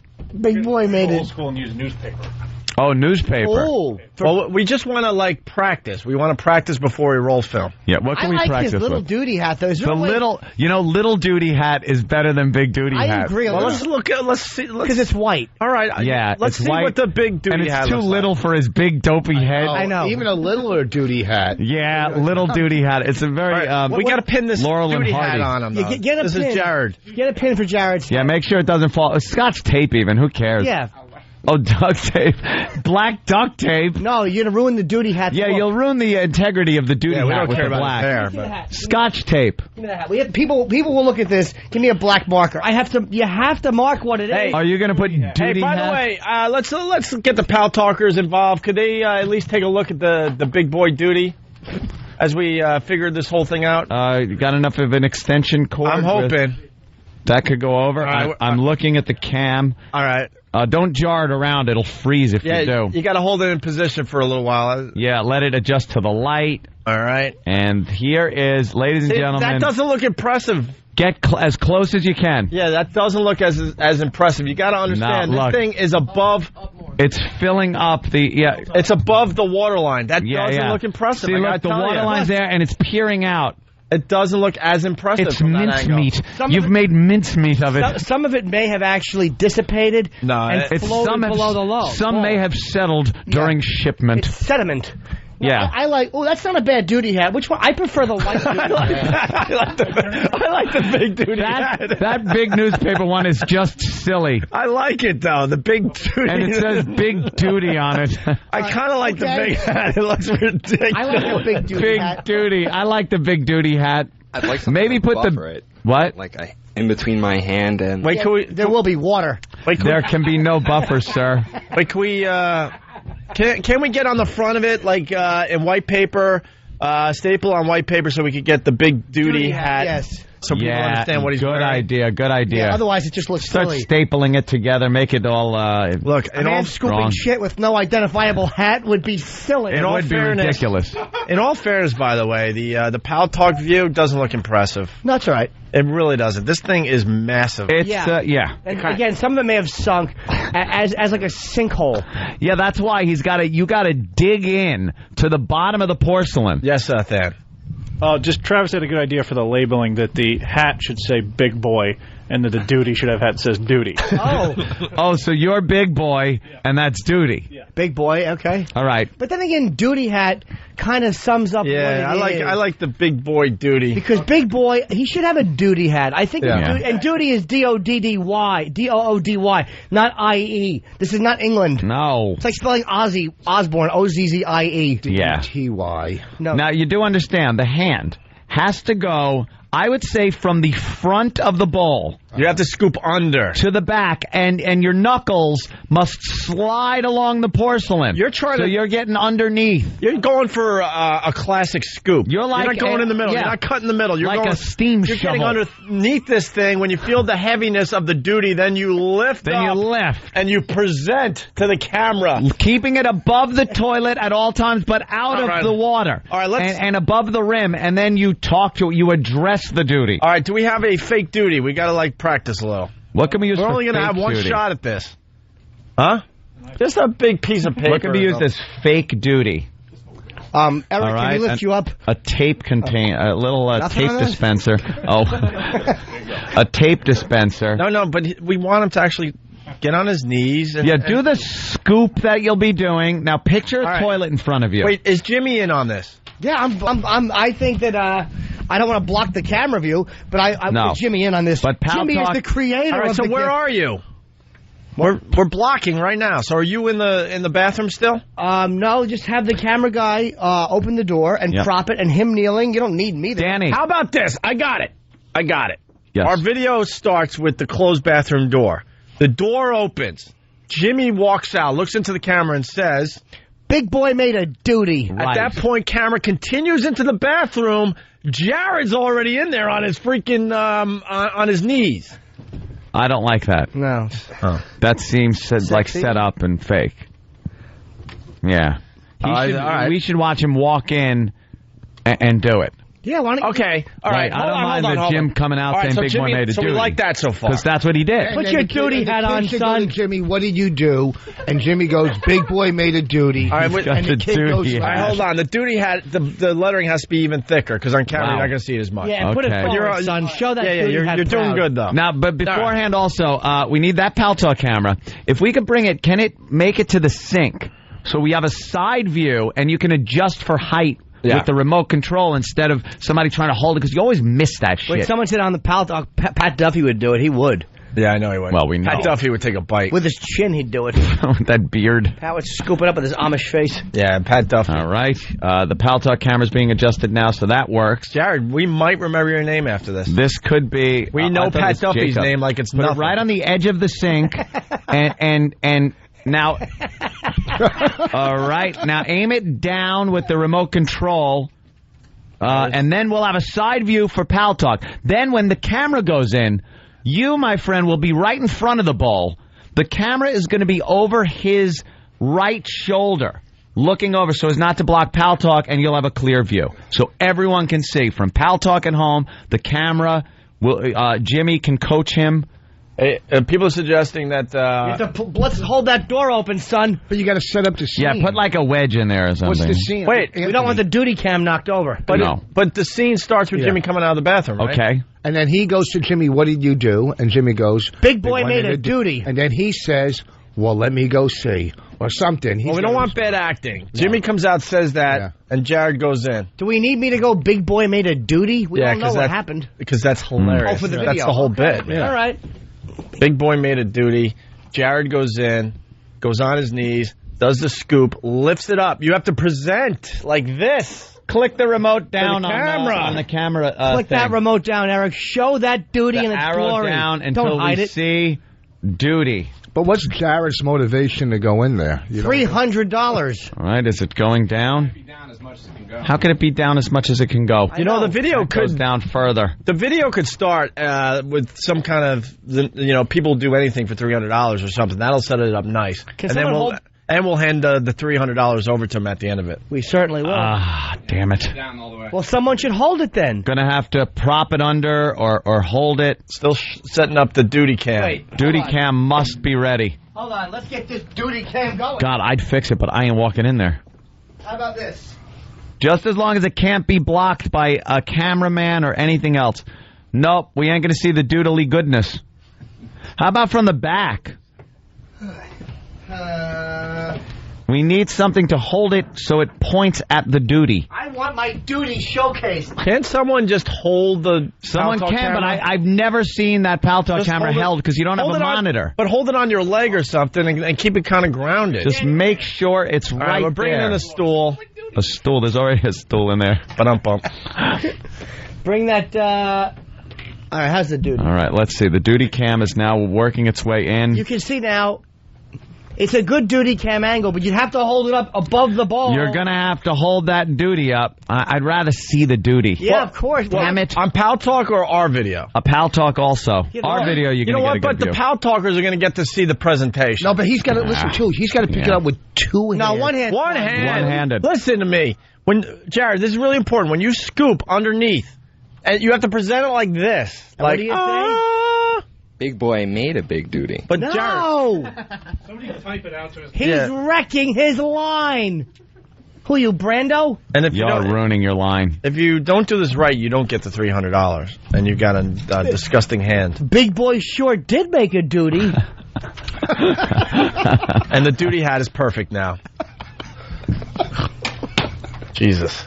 That's a good duty hat. How old are we? Jesus. Duty hat.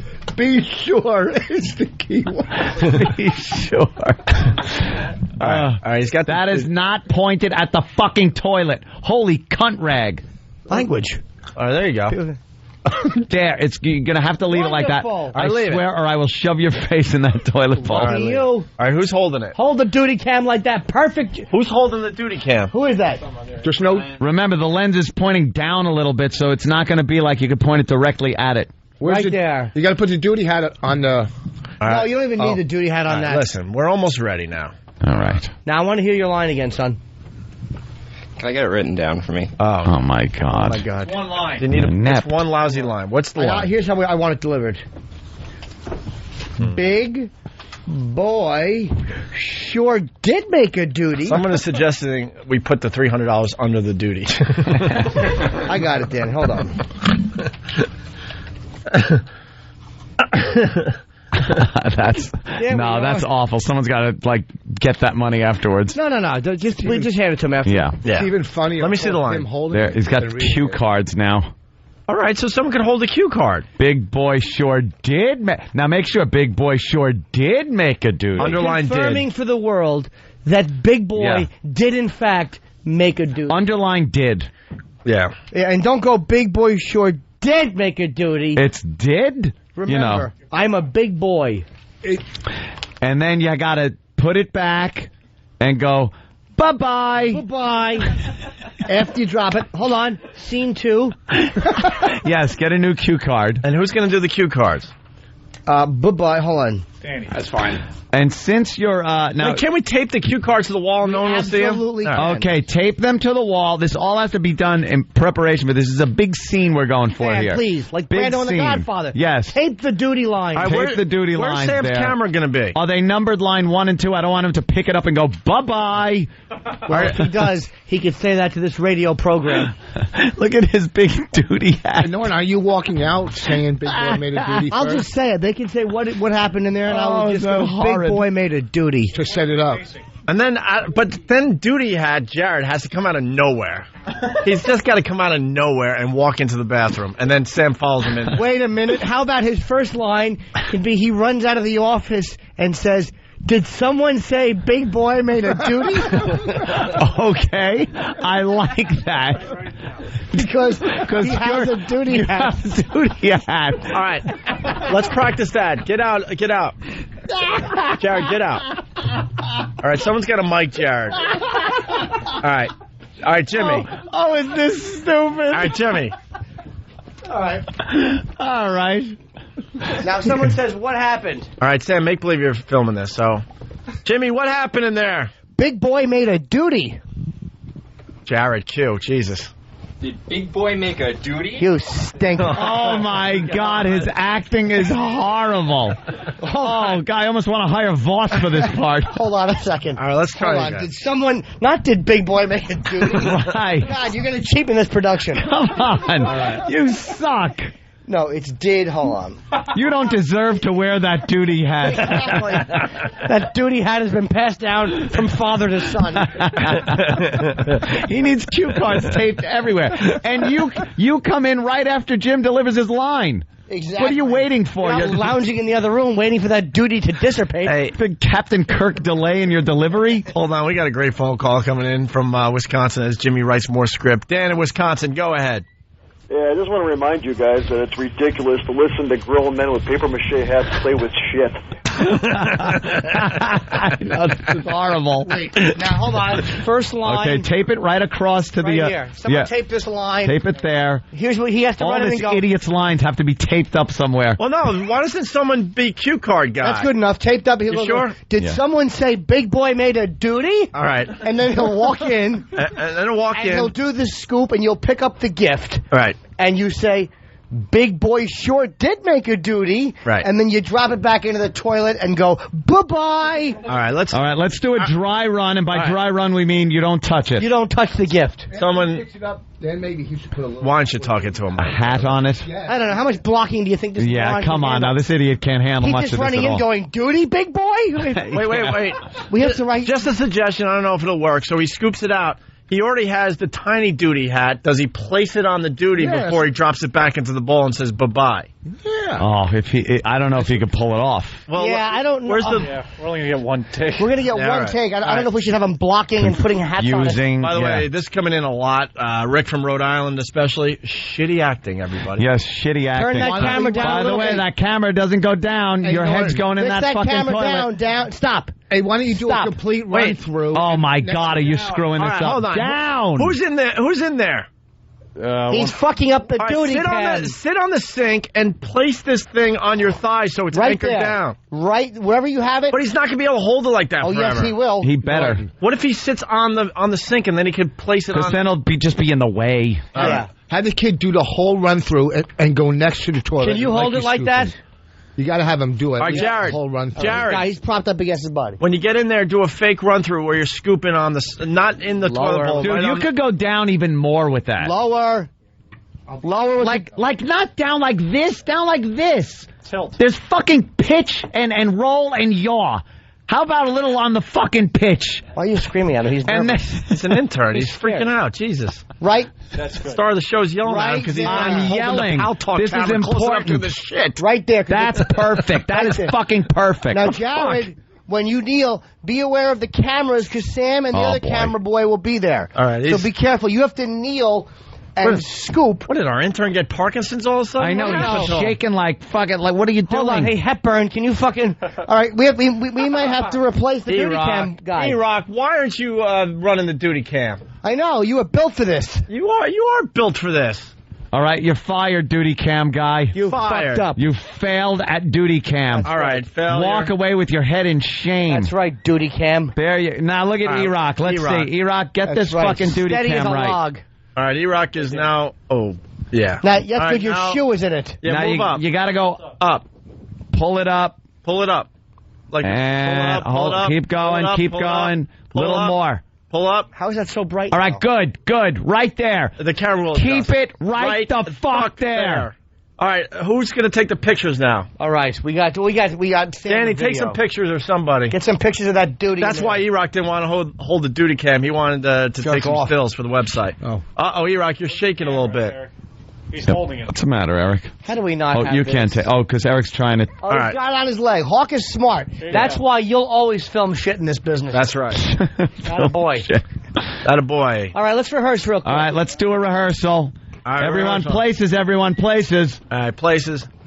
Sam, don't film, when you're filming Jimmy, don't film the duty cam. Keep that out of the shot. So film from where, like, Danny's at. Okay. All right. Could always edit it in post. Yeah. Someone yell, what happened? What happened, Jim? Hey, Jim, what happened in there? Big boy made a duty. Did someone say big boy made a duty? Okay. All right, so far so good. Goes in. All right, goes in, kneel down. Kneels down, he scoops it out. No, don't hold it. Is he standing up with the duty, or he could stay on his knees, I'm Eric, thinking? you can follow the duty. Now, Eric, the second he takes the duty... No, hold on. Can I jump in? There's a problem here. Because there's too much that could go wrong. Yes. Jared, you got to stay on your knees. You're just scooping it up and holding it and presenting it to the camera. You're not carrying it. Jared, all right, take two. Let's Jared, stay kneeling in front of the toilet. Never let the hand move away from the toilet, so any drippings go back in the toilet. Right. You are never to stand up. You kneel, you hold, you address the duty. Hold it up high. You're proud of it. You're proud of it. All right, here we go. Keep it over the toilet. All right, let's try this again, Jimmy. Places, everyone. People, places. All right, we got to be quiet. Check lighting. All right, lighting tone. All right, here we go. And action. Hey, Jimmy, what happened in there? Big boy made a duty. Did someone say big boy made a duty? All right, so far so good. He walks in. He kneels in front of the toilet. All right. He scoops the duty. Now, right? Turn toward That's camera. how high you hold it. Keep it over the toilet. All right. Keep the duty over the toilet, Over the toilet. Sir, duty over the toilet. Boy. Why is your hand moving? All right, listen. Go ahead, hold on. Let me do his line. Big boy sure did make a duty. And now? Bye-bye. And then like pause, drop, bye-bye. Put a little hat on it. I want the little hat on it, but I was overruled with the little hat on the little dude. hat's fantastic. Yeah, I think a he can't even keep his hand over the toilet. I would People are say- suggesting we need music for this production. We could do it in post. All right, we'll do a little post. Does he say bye-bye before or after he drops it? You know, as he drops it, he goes, bye-bye. Bye-bye. And then it falls, yeah. You got to keep your hand over that toilet. You keep moving away, and it's going toward the sink side. I don't know. A lot of people want him to put a duty hat on the duty. Yes. Like, are we being overruled here? I don't know. I think the smaller duty hat even. Yeah, if you're going to do the... That's use the tiny, teeny That'll duty cover up hat. the duty, that hat. Let's see if you can pull this off. Let's see if we got the teeny duty hat. All right, let's take it from you sure did. We'll take it from your line. Is that duty hat too big Take still? the duty hat. Take the other duty hat. God, there's only 80 people in the Pal Talk room. What's wrong with that? Missing this gold? Yeah. Come on. It's on duty cam. All right, scoop. Now you scoop. Now keep it over the toilet. And turn to the camera. Your line. Turn to the camera. Big boy sure did make a duty. Place the hat on. The duty that you got in your hand. Go ahead, place the hat. Uh-huh. You're going to place Placing it. the hat. And then... And then when the hat is in place, you go with the bye-bye. Don't go bye-bye, go bye-bye. Bye. The way you would address Doody in real life. Yeah, and then you drop it and flush. And then Sam will go in for the close-up as it flushes away. Right. All right? Sam's camera technique is crucial here, and I have the utmost faith. Why do you need the microphone? Do you need that? I want everybody to hear what's going on. You want to go for a take? Well, we're only going to get one take. Let's try it a couple more times. Couple more times. Let's rehearse now. All right, we're rehearsing. All right, and E-Rock, make sure you got him in the frame saying, delivering his duty lines, not just his hand with the duty. That's going to be tough. Then he's got to move the camera. Yeah. All right, E-Rock, why don't you move the Pal Talk camera so the edge of the bowl is at the bottom of the shot? Right. Lift it. Lift up. Lift up. Up. Good. Right there. All right, let's... No, too far. Right there means we're getting a delay. That's okay. Down a little. Oh, I'm sorry. Down a little. A little more. There you go. Stop. Fine. Perfect. Leave it right there. Okay. I think you're good. All right. You go up slightly. Yeah, just stop going down. There you go. Stop. Very good. All right. Let's try this again. Places, everybody. Places. Will the camera pick me up yelling at Jimmy? Yes. Okay. Yeah. Hey, Jimmy, what happened in there? Big boy made a duty. Did someone say Big Boy made a duty? This is going to be hilarious. Okay, he's kneeling down. He's kneeling. He goes for the Don't move that camera, E-Rock. Big Boy sure did make a duty. All right, place the hat. Place the hat. Why is the fucking camera so... Bye-bye. Well, there's so many people trying to check this out. It's messing up the... No. E-Rock, lower the camera a bit. Yeah. E-Rock, stop moving the camera. I got half the wall. E-Rock, if you lower your camera... Right there, stop. Really bad at this. That's what we want right there. Right there, buddy. Don't move. Yeah, we're gonna have to have a slightly far... Because here's what you're doing, E-Rock. You're going with a close-up, and then you're going with a long shot. You can't move that camera. It takes fucking 10 seconds for it to figure out what it's doing, and it's missing all that good duty action. Right tell the kid when he says, bye-bye, then you know what? Rest it on your fucking head. That might work. Exactly. Like, at least that'll give you some place to put it. There you go. That's it. That's the shot. That's right the there. shot. That's good, Eric. Hold on. No. Wait, Let's see. Well, once it focuses. Oh, now he's... Oh, boy. There you go. All right, that's Leave all it right there. That's going to be a faraway shot for the Power Talkers, but then we'll have the video somewhere. That's perfect. That's perfect. All right, let's try this again. Tell the kid to go bye-bye, then put the hat on and put it down. Just carry the hat with you. But the most important thing is the duty scoop and addressing it. Let's go. Now make sure also, during these rehearsals, this isn't being addressed. Your knuckles have to touch the porcelain all the way down. And scoop underneath. And scoop once we do it, but we're going through a rehearsal again. And do you want him to wave goodbye to it after he flushes? With his shitty hand, slowly wave goodbye. All right, here we go. You got it? Is that camera angle good for Pal Talk? Things are good. Yeah, it looks good. Just keep it there. All right, here we go. Places, everyone. Places. Are we ready? This is the real deal. No. We're rehearsing. One more rehearsal. A rehearsal? Yeah, and action. Hey, Jimmy, what happened in there? Big boy made a duty. Did someone say Big Boy made a duty? You have to look at the camera, Jared.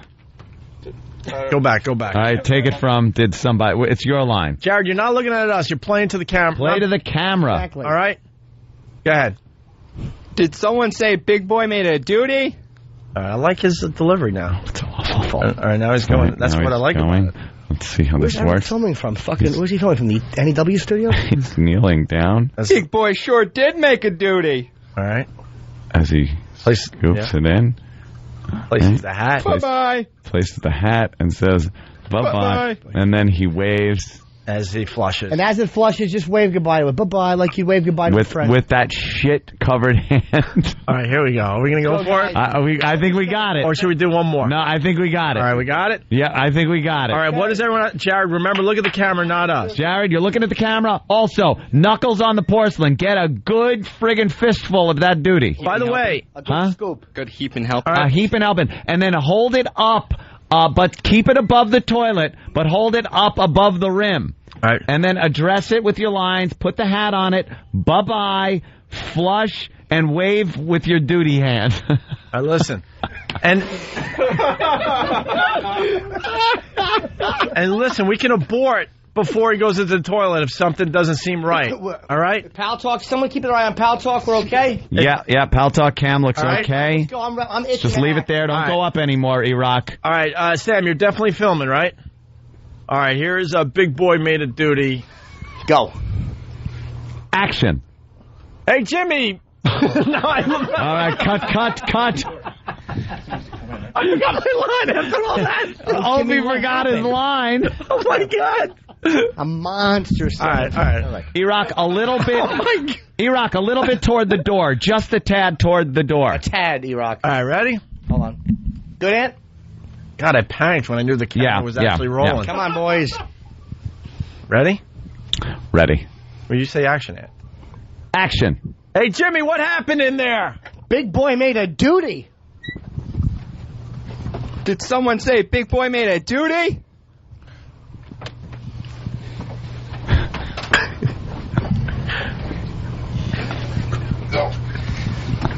Big Boy sure did make a duty.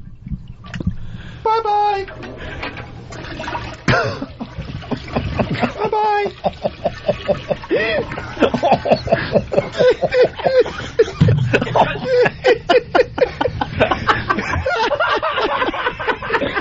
All right.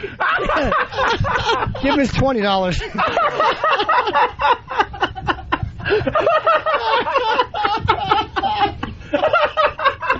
Oh, shit. Oh, my God. Oh, my God. Oh, my God. Oh, end scene. Wow. That's a wrap, people. Bravo. Oh, Jared. boy. Watch that hand. Oh, my God. That is a pretty damn good take right there. Oh, is that horrific? Oh, my God. All right, let me see the picture, Danny. We got some stills from it. Did he get the duty good? Oh, my God. So did he scoop it up right? Did he scoop up a lot of duty? Oh, God damn, he did. Let me see. How much duty? Let me see. Oh, my God. Oh, did he scoop up some duty? He's washing his hands now. But he's handling it like a professional. Yeah. Oh, look at that mess he left. All right, that's a murder scene. E-Rock, what'd you see from where you were at? I had my There were so many people in the bathroom, I didn't get to see him scoop up. Let me see his waving goodbye with his shitty hand. Look at the shit on his hand. What you got? I had my eyes closed, but as soon as he touched it, it released some kind of smell that just took over. Of course, it's duty. Anybody else? He didn't use a prop. Who else saw it, Dan? He went in like a champ. He went in like a champ, huh? See, on the Palco camera had a little delay on it. No hesitation. Wow. Sam will probably be able to get a nice clip for everybody to review. Oh, I'm sure Sam's got it. You got it good, didn't you, Sam? All right, let's have a showing of it. Yeah, let's get a little screening. We got to look at the dailies here. Let's look at the dailies. All right, let me get over there. Talk wrote, slappy rock with your shit covered head. Keep washing. And when you think your hand is clean, fucking wash it again. And don't let him touch any handles or anything of this. All right, let's have a little screening. Can we hear audio?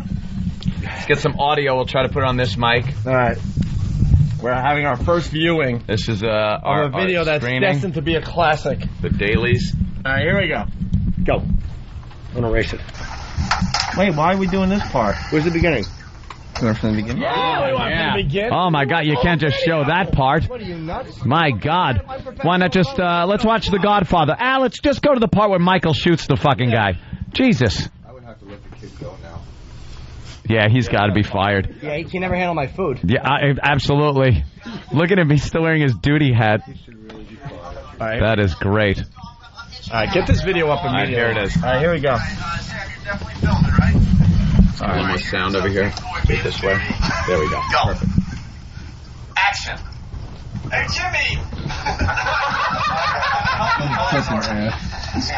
I forgot the line after all that. Hey, Jimmy, what happened?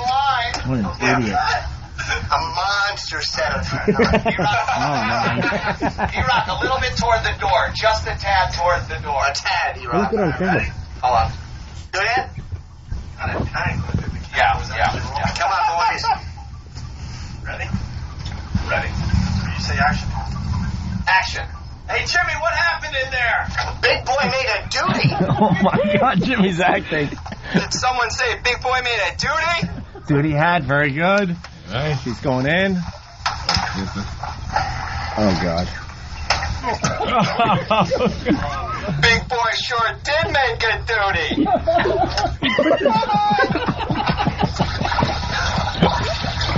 Where's the duty? Oh my God. Oh, is that fucking repulsive? That is one of the most horrific things I've ever seen someone do. Oh my God! He could have scooped more, but he could have placed the hat a little better. But he was, he was good. We don't want to get too picky. I mean, hat placement on liquidy shit. That yeah. Don't tell him where the after party is. Wow, that is great. He scooped up Doody. He certainly did scoop up Doody. Hey, let's go to Vinny in Missouri. Vinny! Hey, Vin. Hey, Vinny. Hey, you guys, this is definitely got to be Pot Talk Monday because you have to be high to think this was a good idea. No one turned their radios off today, though, huh? Absolutely not. Somebody made a stew duty, and somebody picked it up. Hey, can I point out the obvious? Yeah. CBS has no problem with this, but they have a problem with a girl flashing. No, we never asked. What? We never asked. Oh, I'm sure they were listening. And if we asked, there probably would have been a problem. Exactly. Oh, my That's hysterical. What do you Come think? on. Jimmy's got a great test. He was tested for all kinds of diseases. I'm negative on everything. Yeah. He's got paperwork that proves. He could have licked his fingers after that and I got would have got him an extra 100. scot-free. All right. Picking up duty is not a good Jared? call. Yeah, what's up? So what do you got? Smell your hand. Yeah, is it gone? Almost. Almost. Keep washing. And then put a glove on before you come out here. Yeah, and then you got to wear a glove. Do we have some real cleaning products for this guy? He's spraying his hand with Lysol. Oh. Why? You're going to ruin the smell. He should use fucking Brundlefly spit. Spray your hand with AZT. Get him some Purell. A lot of people pointing out that he sounded like Brian Regan when he was delivering his lines. He's not a good actor. Here's what I like. Now, people that are waiting for the video to look at, here are the highlights. Jimmy's little move he does when he delivers his line is classic. Classic it is Jimmy. Classic physical comedy that Jimmy is delivering. He does this little, righty with his hands. It's a little hop skip. It's a little hop skip and his little fists move. It's the hop skip of one who has duty. Duty. It's perfect. And then the horrific acting of Jared as he walks in, not knowing to look at the camera or Opie. He's looking around all stupidly, delivers his dumb line, goes in and scoops up Duty. And then gets the, bye-bye part a little wrong. He waves wrong. Yeah, you waved wrong, but you did wave your duty hand. But all considered, you did a great job. You know what? Someone came up with a great idea. What? We debut it at the Mansfield show. Oh, I agree. Oh, wow. Now, there'll be a lot of people there'll be people that hadn't seen it. We got to put this online first. Yeah, we'll put it online. It's got to get a following. And this will definitely be shown in front of about 10,000 people up there in Boston when we do the next O&A Child and Virus comedy so you're show. saying basically that we should put it online, but the premiere. Yeah. This will be like a pre-release, kind of limited release. Yeah. And then the big premiere will be at the Virus show. Oh, yeah. Send me a copy of that immediately. Duty going to walk the red carpet? It looked like we should carry some Duty in a big piece of white porcelain or something. Because it looked like, picture stew ice cream. Yeah. Like ice cream made of stew with little dark spots and flecks of blood. You know what? I predict the crowd going wild when that clip is on during the Virus show in Mansfield. We'll do Baby Bird and then go, you thought you'd seen it all? Well, here's something we're going to new. debut a brand new one. And people are going to know and start cheering beforehand, and the second the Duty clip starts playing, pandemonium. I wouldn't say it's... I just want to hear chants of Big Boy Made a Duty. Big Boy Made a Duty. Oh, yeah. You know what I think, too? Before you put this on YouTube, you should have, coming soon to YouTube, like a day or two. Big Boy Made a Duty. Oh, Big Boy maybe. makes a duty. Have it, check back here. Yeah. I mean, I don't think just throw it on now. You're right. You gotta let these people. Yeah. By the maybe way, with one pixelated still. That way you don't see any action. Let's get it up there and get it viral immediately. Immediately. I want to sell Duty hats now. You'll be able to sell Doody hats. Opie's brother's working on Doody shirts right now. It's unbelievable. Big Boy made a Doody shirt. Yeah. Going to be available. By the way, what do you think of the Laurel and Hardy music behind it? I love it. That would be good because you made a classic comedy physical move, and his lines were so bad. And he's wearing the Doody hat. I like it. Try a couple of different types of music with it. I trust whoever's going to do post. I'm going to go with Laurel and Hardy. Who's doing post? And I think we need Sam? I think the video has to start with a graphic that says something like people will do anything for $300 or something like that. Mm-hmm. Did we give him the money? You know what? I wouldn't let people know he did it for money. Did someone? Yeah, this could be very hold good. on, Jimmy. Let me hear because we're doing a little post production right now. Music starts. Hey, Jimmy, what happened in there? Big Boy made a Doody. Did someone have a Doody? Did sometime. We're expecting him to be Laurence Olivier, and he's just an intern that was stupid enough to do this for us. Yes. He doesn't know. Jared, take your $300. How is your hand smelling? He's spraying it with Lysol. Jared, what was the word? Lysol? Get him Purell. Yeah, get him Purell. By the way, I say Pat Duffy who? Pat what who? That's right. Pat Dummy, I call him. Right. Pat, he's been now if he's been trumped. If he combines the two, Baby Bird and Big Boy made a Doody. Well, that'll just top everything. Yes, especially the arrest. You can't have any shit eating. Yeah, you can't. Scooping up shit is one thing. Eating it is a different realm. Jared, what was the best part for you, or the worst part? I guess. Talk to Jared. Jared, let's do the post. Jared, what did it going into it now before you scooped it up? Any reservations? What were you thinking if you would go through with this? If maybe you'd freeze when the moment came? I knew I had to do it when they came out with the huge hat. Right. Okay, the hat was the point where you knew. Hey, they went through the trouble of making a big Doody hat. Yeah. I got to do this. So you walk in. During the rehearsals, you looked at it. Could you imagine putting your hand in something so disgusting? Oh, no, I thought I was going to throw up. Right. How did it feel? What was the consistency? That's what I want to know. Now, you go in. We know this is for the camera. The action starts. Now, you go in. You deliver your line. I noticed you were a little more nervous doing the live one than you were the rehearsal line. Well, yeah. You screwed up a little bit, but okay. What do you do to get in a character, too? You got to, Yeah, that's tough. What was the temperature of the water? It's cool. So now you kneel in, and you just went right for it. You put your hand in. Using all of your knowledge of comparison throughout all of your years, what did it feel like? Try to let the audience know what it felt like in a term we can understand. Corn and pudding. Corn and pudding. What a great way to say it. Corn. Like corn on the cob? Corn and pudding. So that's what it felt like. And were you smelling it? I was just trying to put myself in a place away. You're method acting. Yeah. All right. How did you develop a relationship with the Doody? We became quite good friends. Good friends for that moment. Now you placed the hat on the Doody, and you said bye-bye. As it left your hand, what thickness? What did it feel like pouring off of your hand? I don't remember. I'm trying to black it out. Yeah, it's not remember much. And then after flushing, knowing it was done, and looking at the Doody on your hand, cleaning it off, is that very important to you? Oh, absolutely. Yeah. Coming soon, though. Yeah. Someone wears a Doody hat. A real Doody hat. Oh, a real Doody hat. Are you thinking about, we're already thinking about the sequel. Yeah. There's got to be a sequel. He has to be brought on stage, by the way, to be of course. acknowledged and applauded. Oh, yeah. At PNC or somewhere else. And I also think we have to bring out Pat Duffy. I don't think we've given these guys enough adoration publicly. Because the videos just get Because the videos are massive, so they should be introduced and take a bow, because the fans would go crazy for them. By the way, you're listening to the commentary for the DVD as we speak. Yeah, this is the commentary. Yeah. Could you smell your hand now? Please. Let us know if it's gone. Really smell it. The tips, because the fingertips were really touching a lot of it.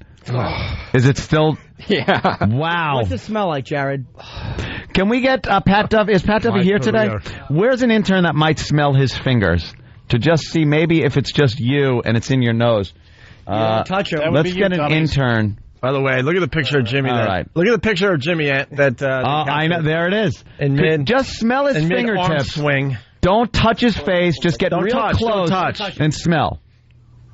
It's not as bad. It's not, but can you smell some shit? All right. No, it's not that bad. Not okay, that bad. All right. Maybe it's just in your nostril. Right. If that nose can't smell it, no nose can. Wow. That is true. Oh my God, the pictures. Adrian Brody. E-Rock is there are is editing the pictures. Oh my God. He even used both hands to cup the Doody. That was more of a Doody cupping. Did you use two hands? Look at that. The other hand's right there. He's the other gently hand's right handling there. the Doody. It's like he's delivering a baby. He's protective of the Doody. He was afraid somebody would try to scoop his Doody, and he would be protected. It looks fuck! It looks like a pulled pork sandwich. Look at the mess that's left when he dumps it out. God. There is so much smeared along the side. It's red and brown. It's awful. You know what's sad? No one is going to believe that we did this for real. No, people are going to say fake. Dude, it was pudding and corn. All right, whatever. But no, that was Doody. That was Jimmy's Doody, and he was very proud of it. Big boy made a Doody, and I want everyone to see my Doody. I want to see it live one more time. Yeah. Hey, Jimmy, what happened in there? Big boy made a Doody. There's his little skip step. I held that back on arm the rehearsals. I saved something for the live show. You did. People are suggesting that we put the unedited footage up there so they can make their own movie out of it. Oh, okay. Let's start with our version, and then we could put some raw footage up there for everybody. Coming up next, I say that we have to sometime next week get someone to wear a hat of duty. A duty hat. Or... Hey, take the wig. It says, you guys missed a good one from Voss. Ann asked him what it smelled like, and Voss said, my career. That's funny. Voss. That hurts my feelings. Didn't hear that accurate comment. I have to pee, by the way. So. Another movie. Here we go, the sequel. That's right. That's right. Open your mouth. That's right. The sequel is called Yimmy Makes a Wee Wee.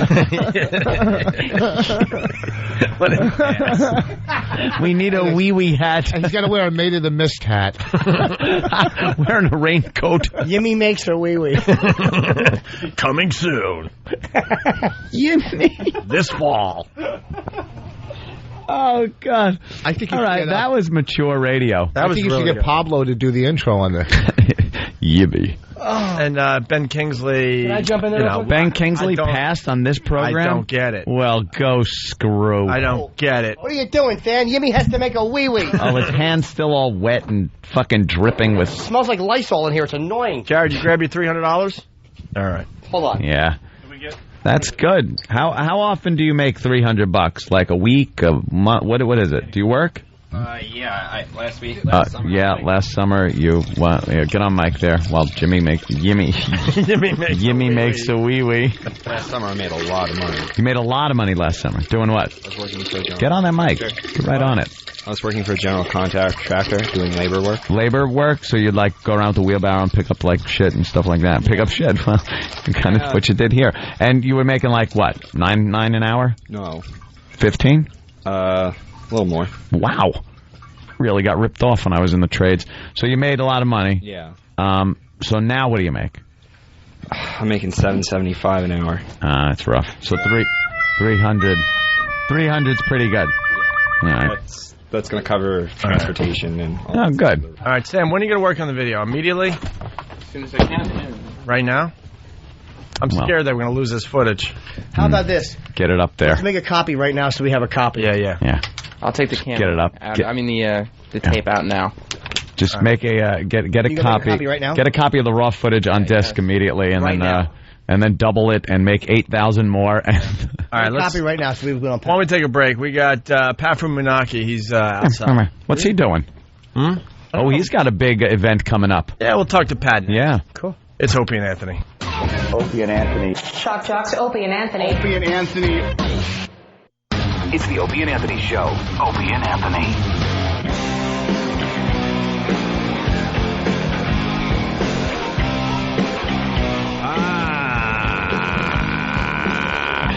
It's Opie and Anthony. Rich Vos. Old Jimmy Norton. We're just having fun, huh? Oh, my. Did we really just do that for the last hour? Yeah. Yeah, we did, huh? Bravo. That's right. The video should be up later on this afternoon. Is that how it works? I know the pictures are up on our website, opieandanthony.com. You can see the Doody hat. You can see Jared. You can see Jimmy walking out of the bathroom with his arm swing.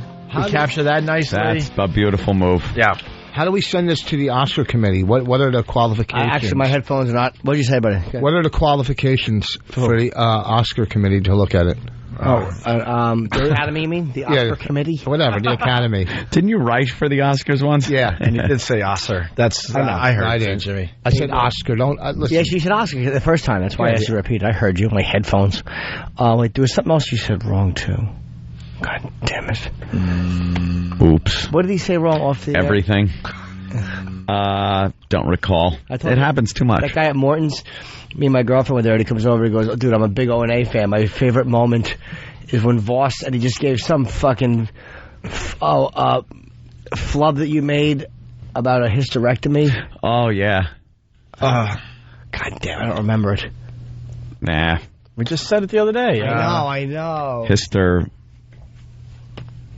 I can't remember. What I said, he's the best actor or something coming out. We're on 4 different conversations here. What would you call it if a woman had her insides taken out? Hysterectomy. Okay, I just or hysterectomal or what did I say? Hysterectomy. Hysterectomy is wrong. It's a what? It's hysterectomy. No, that's wrong. What's it called? Hysterectomal. You were right. Oh, whatever.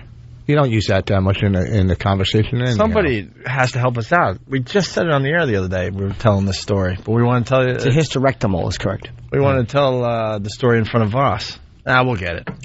Yeah, I don't know what it is. All right. Twitchell's is here if you need something. Yeah, we need something. Get Twitchell's. It's true. Let's get Twitchell's in here. He's got to plug something. Does he? Go to opieandanthony.com for the pictures of the big hysterectomy. Hysterectomy. That's what he called it. That's right. That was it. Looks like you lost some weight. Jeez, Twitchell. What's up with you, man? You're looking all... Hopefully Coke. Hey, there he is. You have enough time for him to make a plug? A little seat. What's up there, Twitchell's? Yo, what's up, guys? Hey. Did you lose a little weight?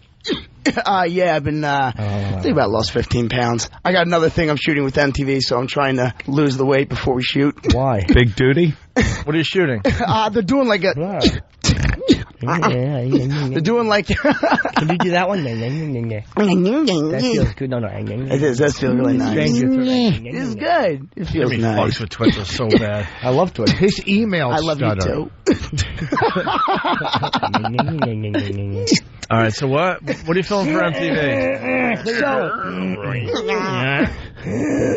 So MTV's doing like a kind of like a follow-up type of episode. And they're on your Tourette's. What, they thought you were going to get better? Living with Tourette's show? Well, they're doing like a top 20 favorite personalities of true life, and it's they're like 20 people in a 1 hour special, and like 2-minute clips of each one. Is the chick that was in it with you on it also? I don't know. Jumping around or jump? So anyway, you're handicapped enough to win Last Comic 5. Don't jump onto that. Jumping. So you made the top 20. So basically, the show's been on air since 1998. So they featured a bunch of other people on the episode. So like it could be people who were on True Life episode from like 3 years ago, whatever. So it's like the top 20. It's called True Life. I'm a True Life VIP, and they called me up and asked me to do it. So we're filming this Friday. They're coming down. So I just tried to cut back and lose a little pounds, make my titties less big because I still got all the loose skin. I'm just trying to tighten it up. Loose skin. Every time he jumps, it probably goes. Well, how much do you lose altogether? Well, my peak was 300 pounds, and right now I'm about. Yeah, he was huge. Yeah, he was huge. And right now I'm about 205, 210. Oh, you know what's fucked up? All that hard work and all the weight you lost, it still really doesn't matter. Exactly, because I can literally, I literally can hold, things underneath my belly skin because it flaps so low. What's more amazing is that you were 300 pounds with all that moving you did. I know. I'm not saying that's not why it doesn't matter. That's once like you talk to it. That's major cardio all day long. Well, the fucking medicine they chalked me up on made me gain Did the medicine weight. get you fat? That's what it did. It made me... Did you take chocolate pills? I wish it was, I wish but it was Point Lab Friday. That's a good one. That's true. You know, so it made me gain all this weight and increase my appetite. But finally, I got Did off your the weight meds. jump up? What? Your weight jumped. Exactly. Jumped. Well, you're really ticking and twitching, though. You get some spit on that. You jumped down.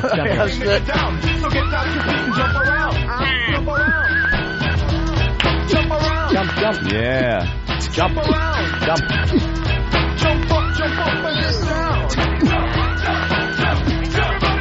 No.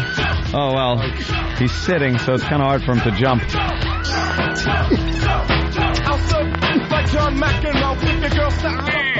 Nah, indeed.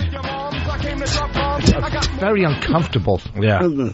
Yeah. He looks great, though. You ever try having a... Shut up, he doesn't look great. He does look great. He looks all right. He looks all right. You said I look great. Got a new shirt, lost a few pounds, you know. And his shirt has like cocktails on it. You know what? Someone made fun of me. They were calling it a bowling shirt. It doesn't look like a bowling shirt, does it? Yeah, It's the style. It's definitely a guys are bowling wearing shirt. that. You're dressed like fucking Dolph Sweet in The Wanderer. Yep, exactly. Have you ever been hired as a vibrator for one of these shows? Twitchell, why would you laugh at that? Why would you laugh at that? You were the only one. I was trying to make him feel good. Why? That was a phony. I was giving him pity. Here. This mess was trying to make you feel good. I know. The irony's terrific. This mess. Hullabaloo. Holy Jesus, is he Jackie Gleason? Jackie ass. And away we go, Jackie ass. So what do you get? You get a couple minutes on this VIP show? Yeah, basically they're going to show 20 people. It's a 1 hour special, and I guess like each person gets like a minute or two clip each, and they're going to film me going on another date, which I'm psyched about because the girl I'm going on a date with is smoking, and I'm really looking forward to it. And they're going to film me doing a script read for a TV pilot I'm working on right now that I actually wrote and I'm producing over the summer. So lots going on. What happened to MTV Asia? Oh, God. I don't know. I don't know. Last I heard, the guy who directed the Geico commercials for the Caveman was supposed to direct the pilot. They were going to shoot another pilot and everything, and right now it's just on hold. I haven't heard anything. Ah, great. Wait, you had a pilot that was supposed to film in Asia? No, we filmed it in New York, and I already had a screening and everything. It was for MTV Asia. It was about this ass? It was about this girl, Sui Chang, who was a huge pop star in real life in like Asia. Then she moved to New York City and kind of. Yeah, I worked with her. I played a comedian buddy of hers that she met in the city once. Twitched? No, not at all. Actually, they asked me if they wanted to write that in for me. You know, did you obviously I said I didn't have to. So did you twitch while you were acting? In between takes, you know, like while you were on scene, you didn't. I usually it's just like in that one documentary they show this kid who has Tourette's, he can play the piano, and you don't see his tics at all when he's playing, but when he stops. All right, let's do a scene. Just do a scene from that thing. I don't remember any lines. Let's do a scene from something. From something? Well, what do you want to do? Macbeth. What do they dub Because you? if I really focus enough and really try He likes Broadway musicals. We remember. Broadway musicals. Weren't you singing all sorts of... Oh, yeah, he was. There's no business like show What was business. that? You knew one, like word for word. What was it? Hello, Dolly. You do Hello, Dolly? You mean the Cowardly Lion from The Wizard of Oz? All right. Guys, this is amazing. Listen to Twitchell's do I remember this. Cowardly Lion. He loves doing it. Yeah, let's... Go ahead. I bite you with one hand behind my back. I bite the sign down one foot. Why'd you hit me? You tried to bite. I don't know all the words exactly. He's doing it. Yeah, it's good. But you're humiliating yourself. Do the lion. My manager stinks. He's getting more pilots and TV than I am. Hey, we got a call. He's less uncomfortable to watch. Got a call coming in from Mark in Jersey. Mark? Hey, what's going on, guys? Love you guys. Love the show. Thanks. Hey, think you should ask Twitchell's where he's working these days. Where are you working there? I really can't talk about it. I'm not allowed to bring it up on air or I'll get fired. You're an undercover security. Hey, whoa. Wait. Jeez. Wait a second. I really can't say it or I'll lose my job. It's part-time. Come on, you say it on Scotty and Alex all the time. I don't say it on Scotty and Alex all the time. Why do you still do that show? What is Scotty and Alex? We gave you bigger fame than anyone else could give you. It's 5 minutes over the bridge. You're like a radio whore. I love Scotty and Alice. Scotty and Alice. You have some connection with Howard now. No, I have no connection with Howard whatsoever. Shows. Fuck Howard. I have no connection with Howard whatsoever. Scotty and Alice? I've been on the show before I was ever on this show. That's how I know the guys. Okay. That's all. They're douchebags. Yeah. Name me one funny thing Scotty and Alice do. Exactly. They have you do prank calls, I hear? So what are you doing part-time? No. Cowardly Lion? Say it again? Hint around to it. What are you doing part-time? It is the one thing that you would think I would never do or should do. It involves on the radio? some sort of... you do. Cowardly Lion? It involves some sort of law enforcement that I'm certified for. Really? Here's what he does. What are you, a decoy and muggings? Here's what he does. He takes a camcorder around and videotapes people that are doing insurance fraud and hands it into people. No, I get cuffs.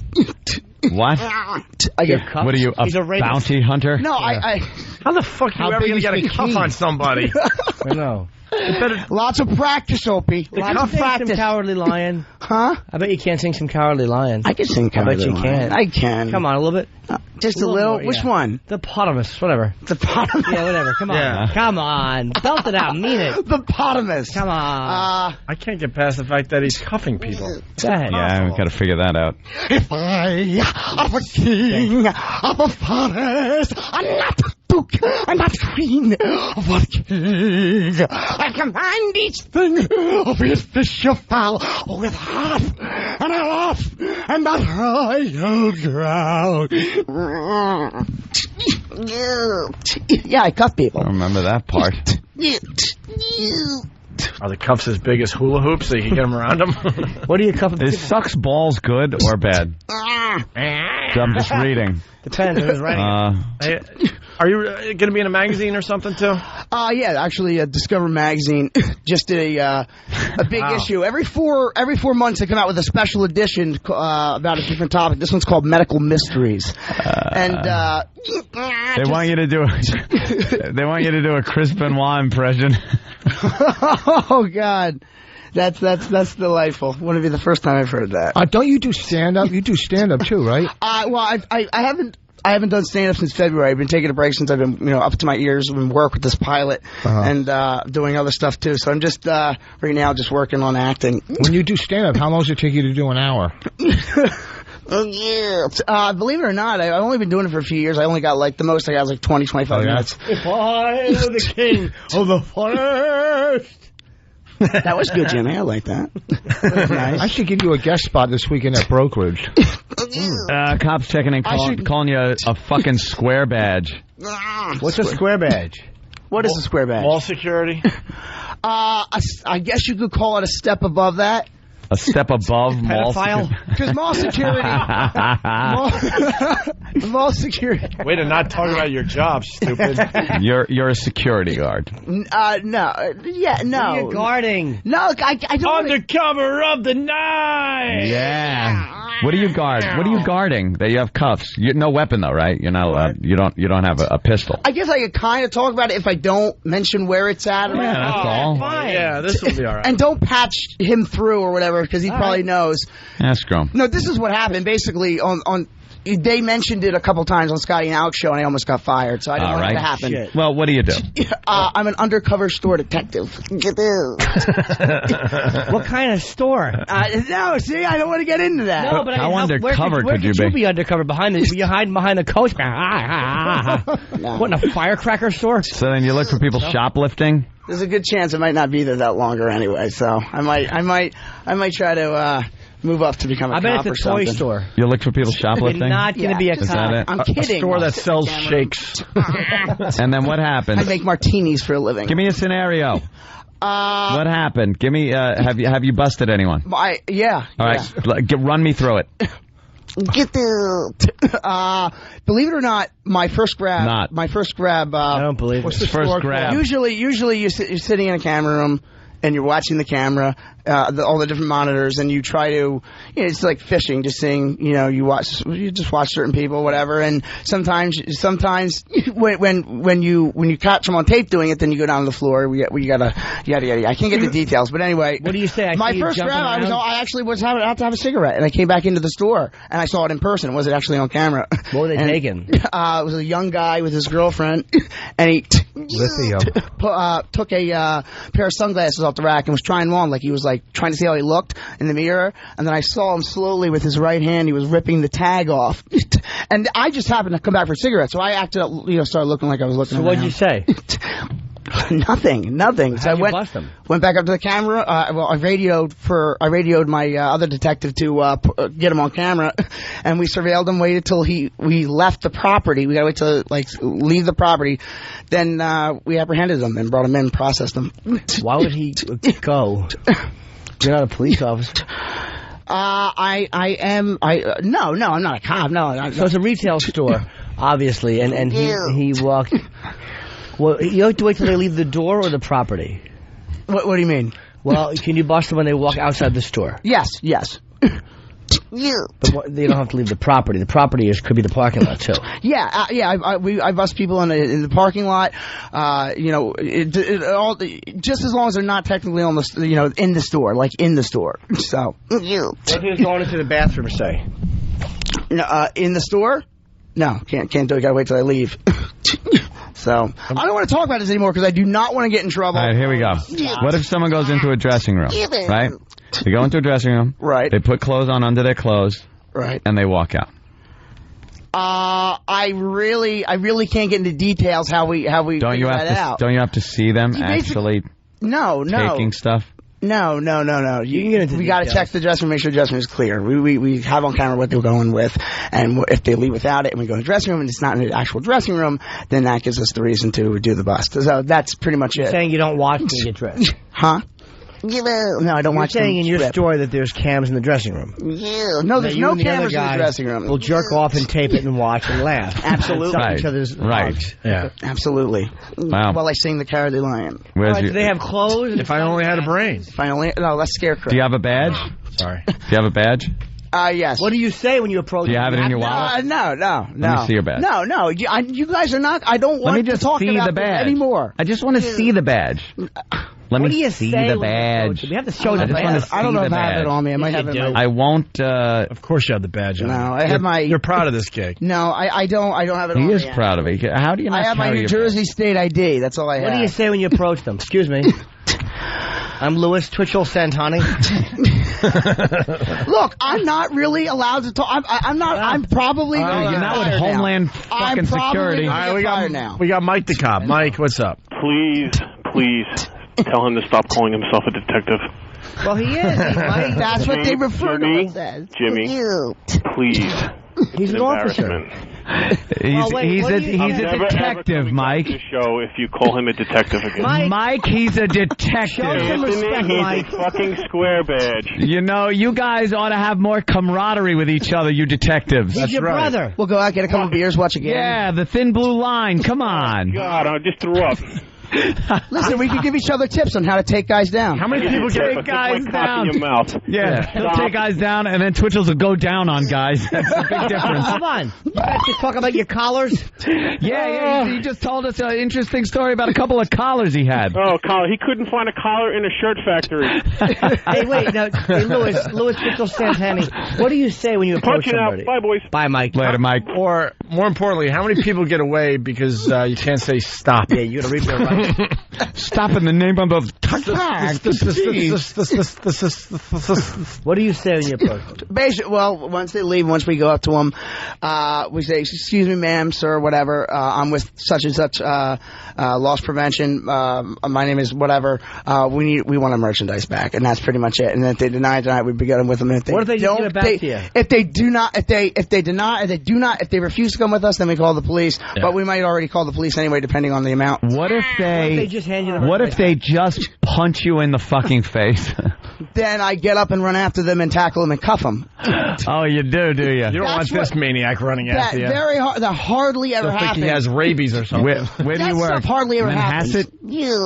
He's got to work somewhere where there's nice people that shoplift. Hey, Casper's got some. Casper, go. Hey, guys. Twitchell's arresting someone. You have the right to remain bagoo. Anything you bagoo will be held against you in the court of law. Yeah, they all get off on a technicality that they would never read their rights. Yeah. Well, it's funny because when you make an apprehension, they'll send you a notice like, for whatever detective made a certain apprehension. Detective. That's what they call it. I'm just so used to it now. So much for not used to talking it about now. your job, by the way. Jesus. And then we got to go. There's court dates as part of the job as well, and we go and sit in court and stuff, and that's interesting. Let's go to Tom the Charger. Tom, I'd love to see him in friggin' over there at King's Plaza. Tom? Over in Brooklyn. Let him detect over there. Excuse me, you're shoplifting. Excuse me? Wham! You come out of your coma. I want to know what do you do if they just hand the merchandise back when you say we want our merchandise? I can't do that. Would you let them go? They had an old lady once that stole like late 70s, and they apprehended her anyway. And the reason why she did it was she had the doctor said she had 3 months left to live, and the last thing she wanted to do was steal, I guess, for the excitement. And her daughter had to come back, I believe, to pay her daughter or something like that had to come back to pay the fine because at that point she already died. Was she smuggling a ham in her cunt? What was she taking? So it doesn't matter. I mean, you steal, you're going down. Oh, you're going down. You're going down, man. Detective Santani is on your ass. We got to go in here. Tom, my own sirens. Tom, go. Hey, boys, what's happening? Hey. Love the show. Hey, why don't you get Twitchell's to do a little David Caruso bad one-liners? Yeah. All right. Yeah, he could do that.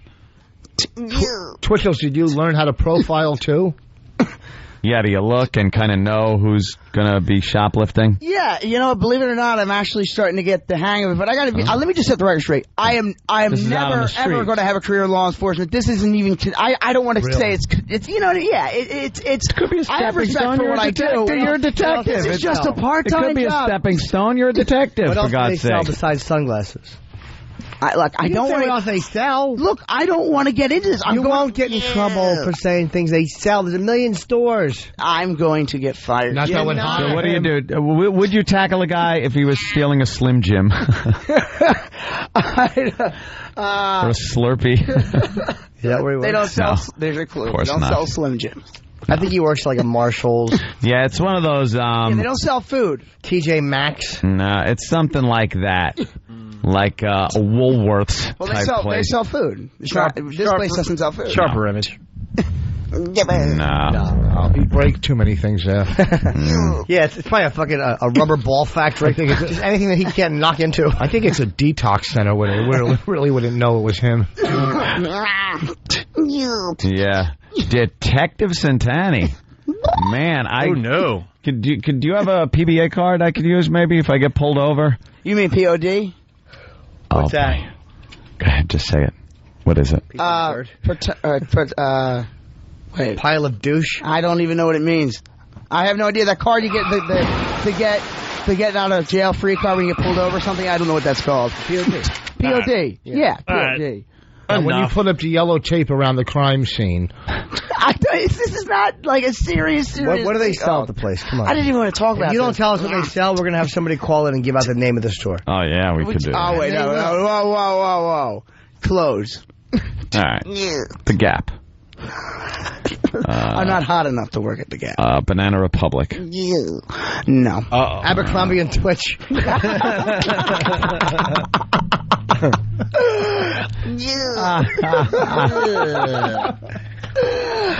Oh God! All right, let's. We have to end the show. We have a meeting. Yes. Can I go? Yes, you have to go. I want to go. Twitchell. So the big plug is what? Discover Magazine presents Medical Mysteries. That's a special edition issue that just came out. It's all over at newsstands. You can get it at Barnes & Noble, Dalton Books, any newsstand in New York City, all over the country. So check it out. They mention you guys a lot in there. There's a whole paragraph about your show, about you guys. It's pretty interesting. It's a whole Q&A article with me, huh? Is Jimmy mentioned? The show's mentioned. No, Jimmy. I told him to mention you. No, Jimmy. I know. I told him to mention you. What'd you say?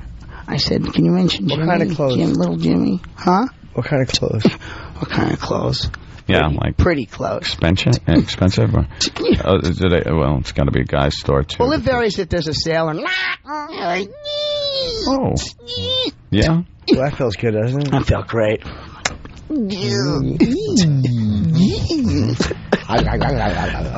We're all over the article, huh? Go to the second page of the article. There's a big paragraph. No, you said we're all over it. We're all over You mentioned once in the beginning? setup, and then you answer one question about the show. We're all over it. That's all over it. There's only like 8 paragraphs in the whole article. One of them Santani has spoken. Enough. All right, listen, we got to do some lines of the day and get the fuck out of here. Cool. Thank you, Twitchell. It's always a pleasure. Yes. Thank you, boys. Bye, Lewis. We'll get you on one of the stages soon, all right? Yes. Oh, Bobby Kelly's calling me. Really? Ah. Why doesn't he call the show? Now it's too late. Maybe tomorrow. We got a meeting. We really do have this meeting. Yep. All right, what do we want to tell the people? The next comedy show is going to be at Mansfield. Yes, it Make sure you get your tickets. Go to Virus Tour, one word, on MySpace for all the info. But rave reviews from the Mohegan Sun show. That was a great one. And the video of Rich Vos chipping his elbow when he got cake smashed in his face is up on YouTube. Happy birthday, Rich Vos is the search you want to do for that. Big boy Doody. Can't wait till that's posted. That video will be up hopefully later today on all the websites you Instant know and love. Classic. Instant Classic. I think that's it. I think we're ready for... Yeah, I got to take a leak and then go to a meeting. All right, here's a runner-up line of the day. Hey, man, touche. You suck. No golf for me and you ever again. Look at it. Look at it. It's going to be tougher to get my AARP card. Right, look, don't show your mosquito bite to me when I'm showing you a grapefruit. And by the way, don't say touche, because Voss is going to go, why? Is there a Mets game? Oh, God. Wow. What, you got us tickets for a doubleheader at Shea? And what does the American Association of Retarded People have against you? A double header. It's a really long line of the day. Yeah. That's a good one. Yeah, that was a 2-in-1. All right, Rich Vos will be at the Brokerage Comedy Club Friday and Saturday night. 2 shows both nights. 516-781-LAFF. Here's another runner-up line of the day. Jimmy has found the only toll booth left in America. I didn't say, ladies and gentlemen, these people are all set up because I drive into the city. No. Of course we all deal with them. Of course. That's like 2 things. One, when you say you came in for 2 auditions, for auditions, 2 of them, make it clear it was 2 different ones, no callbacks. But here's another thing. That was funny. Boss, way to hurt someone's feelings. Huh? Got to be hurtful, but you got the runner-up line of the day. Way to hurt someone's feelings. Yeah. Always hurtful. Way to hurt. You are a sociopath.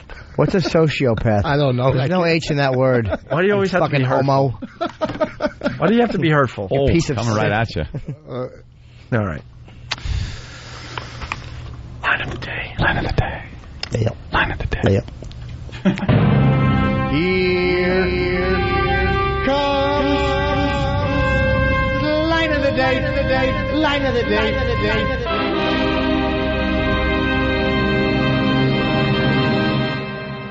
I'm just saying $200 is a lot of money. It is. Look at this. Look. Oh, fuck. There's $200. You got a little bit? God damn it. Uh-oh. Ow! Ow! What? All right, he's reaching into his wallet. It hurts. Darn.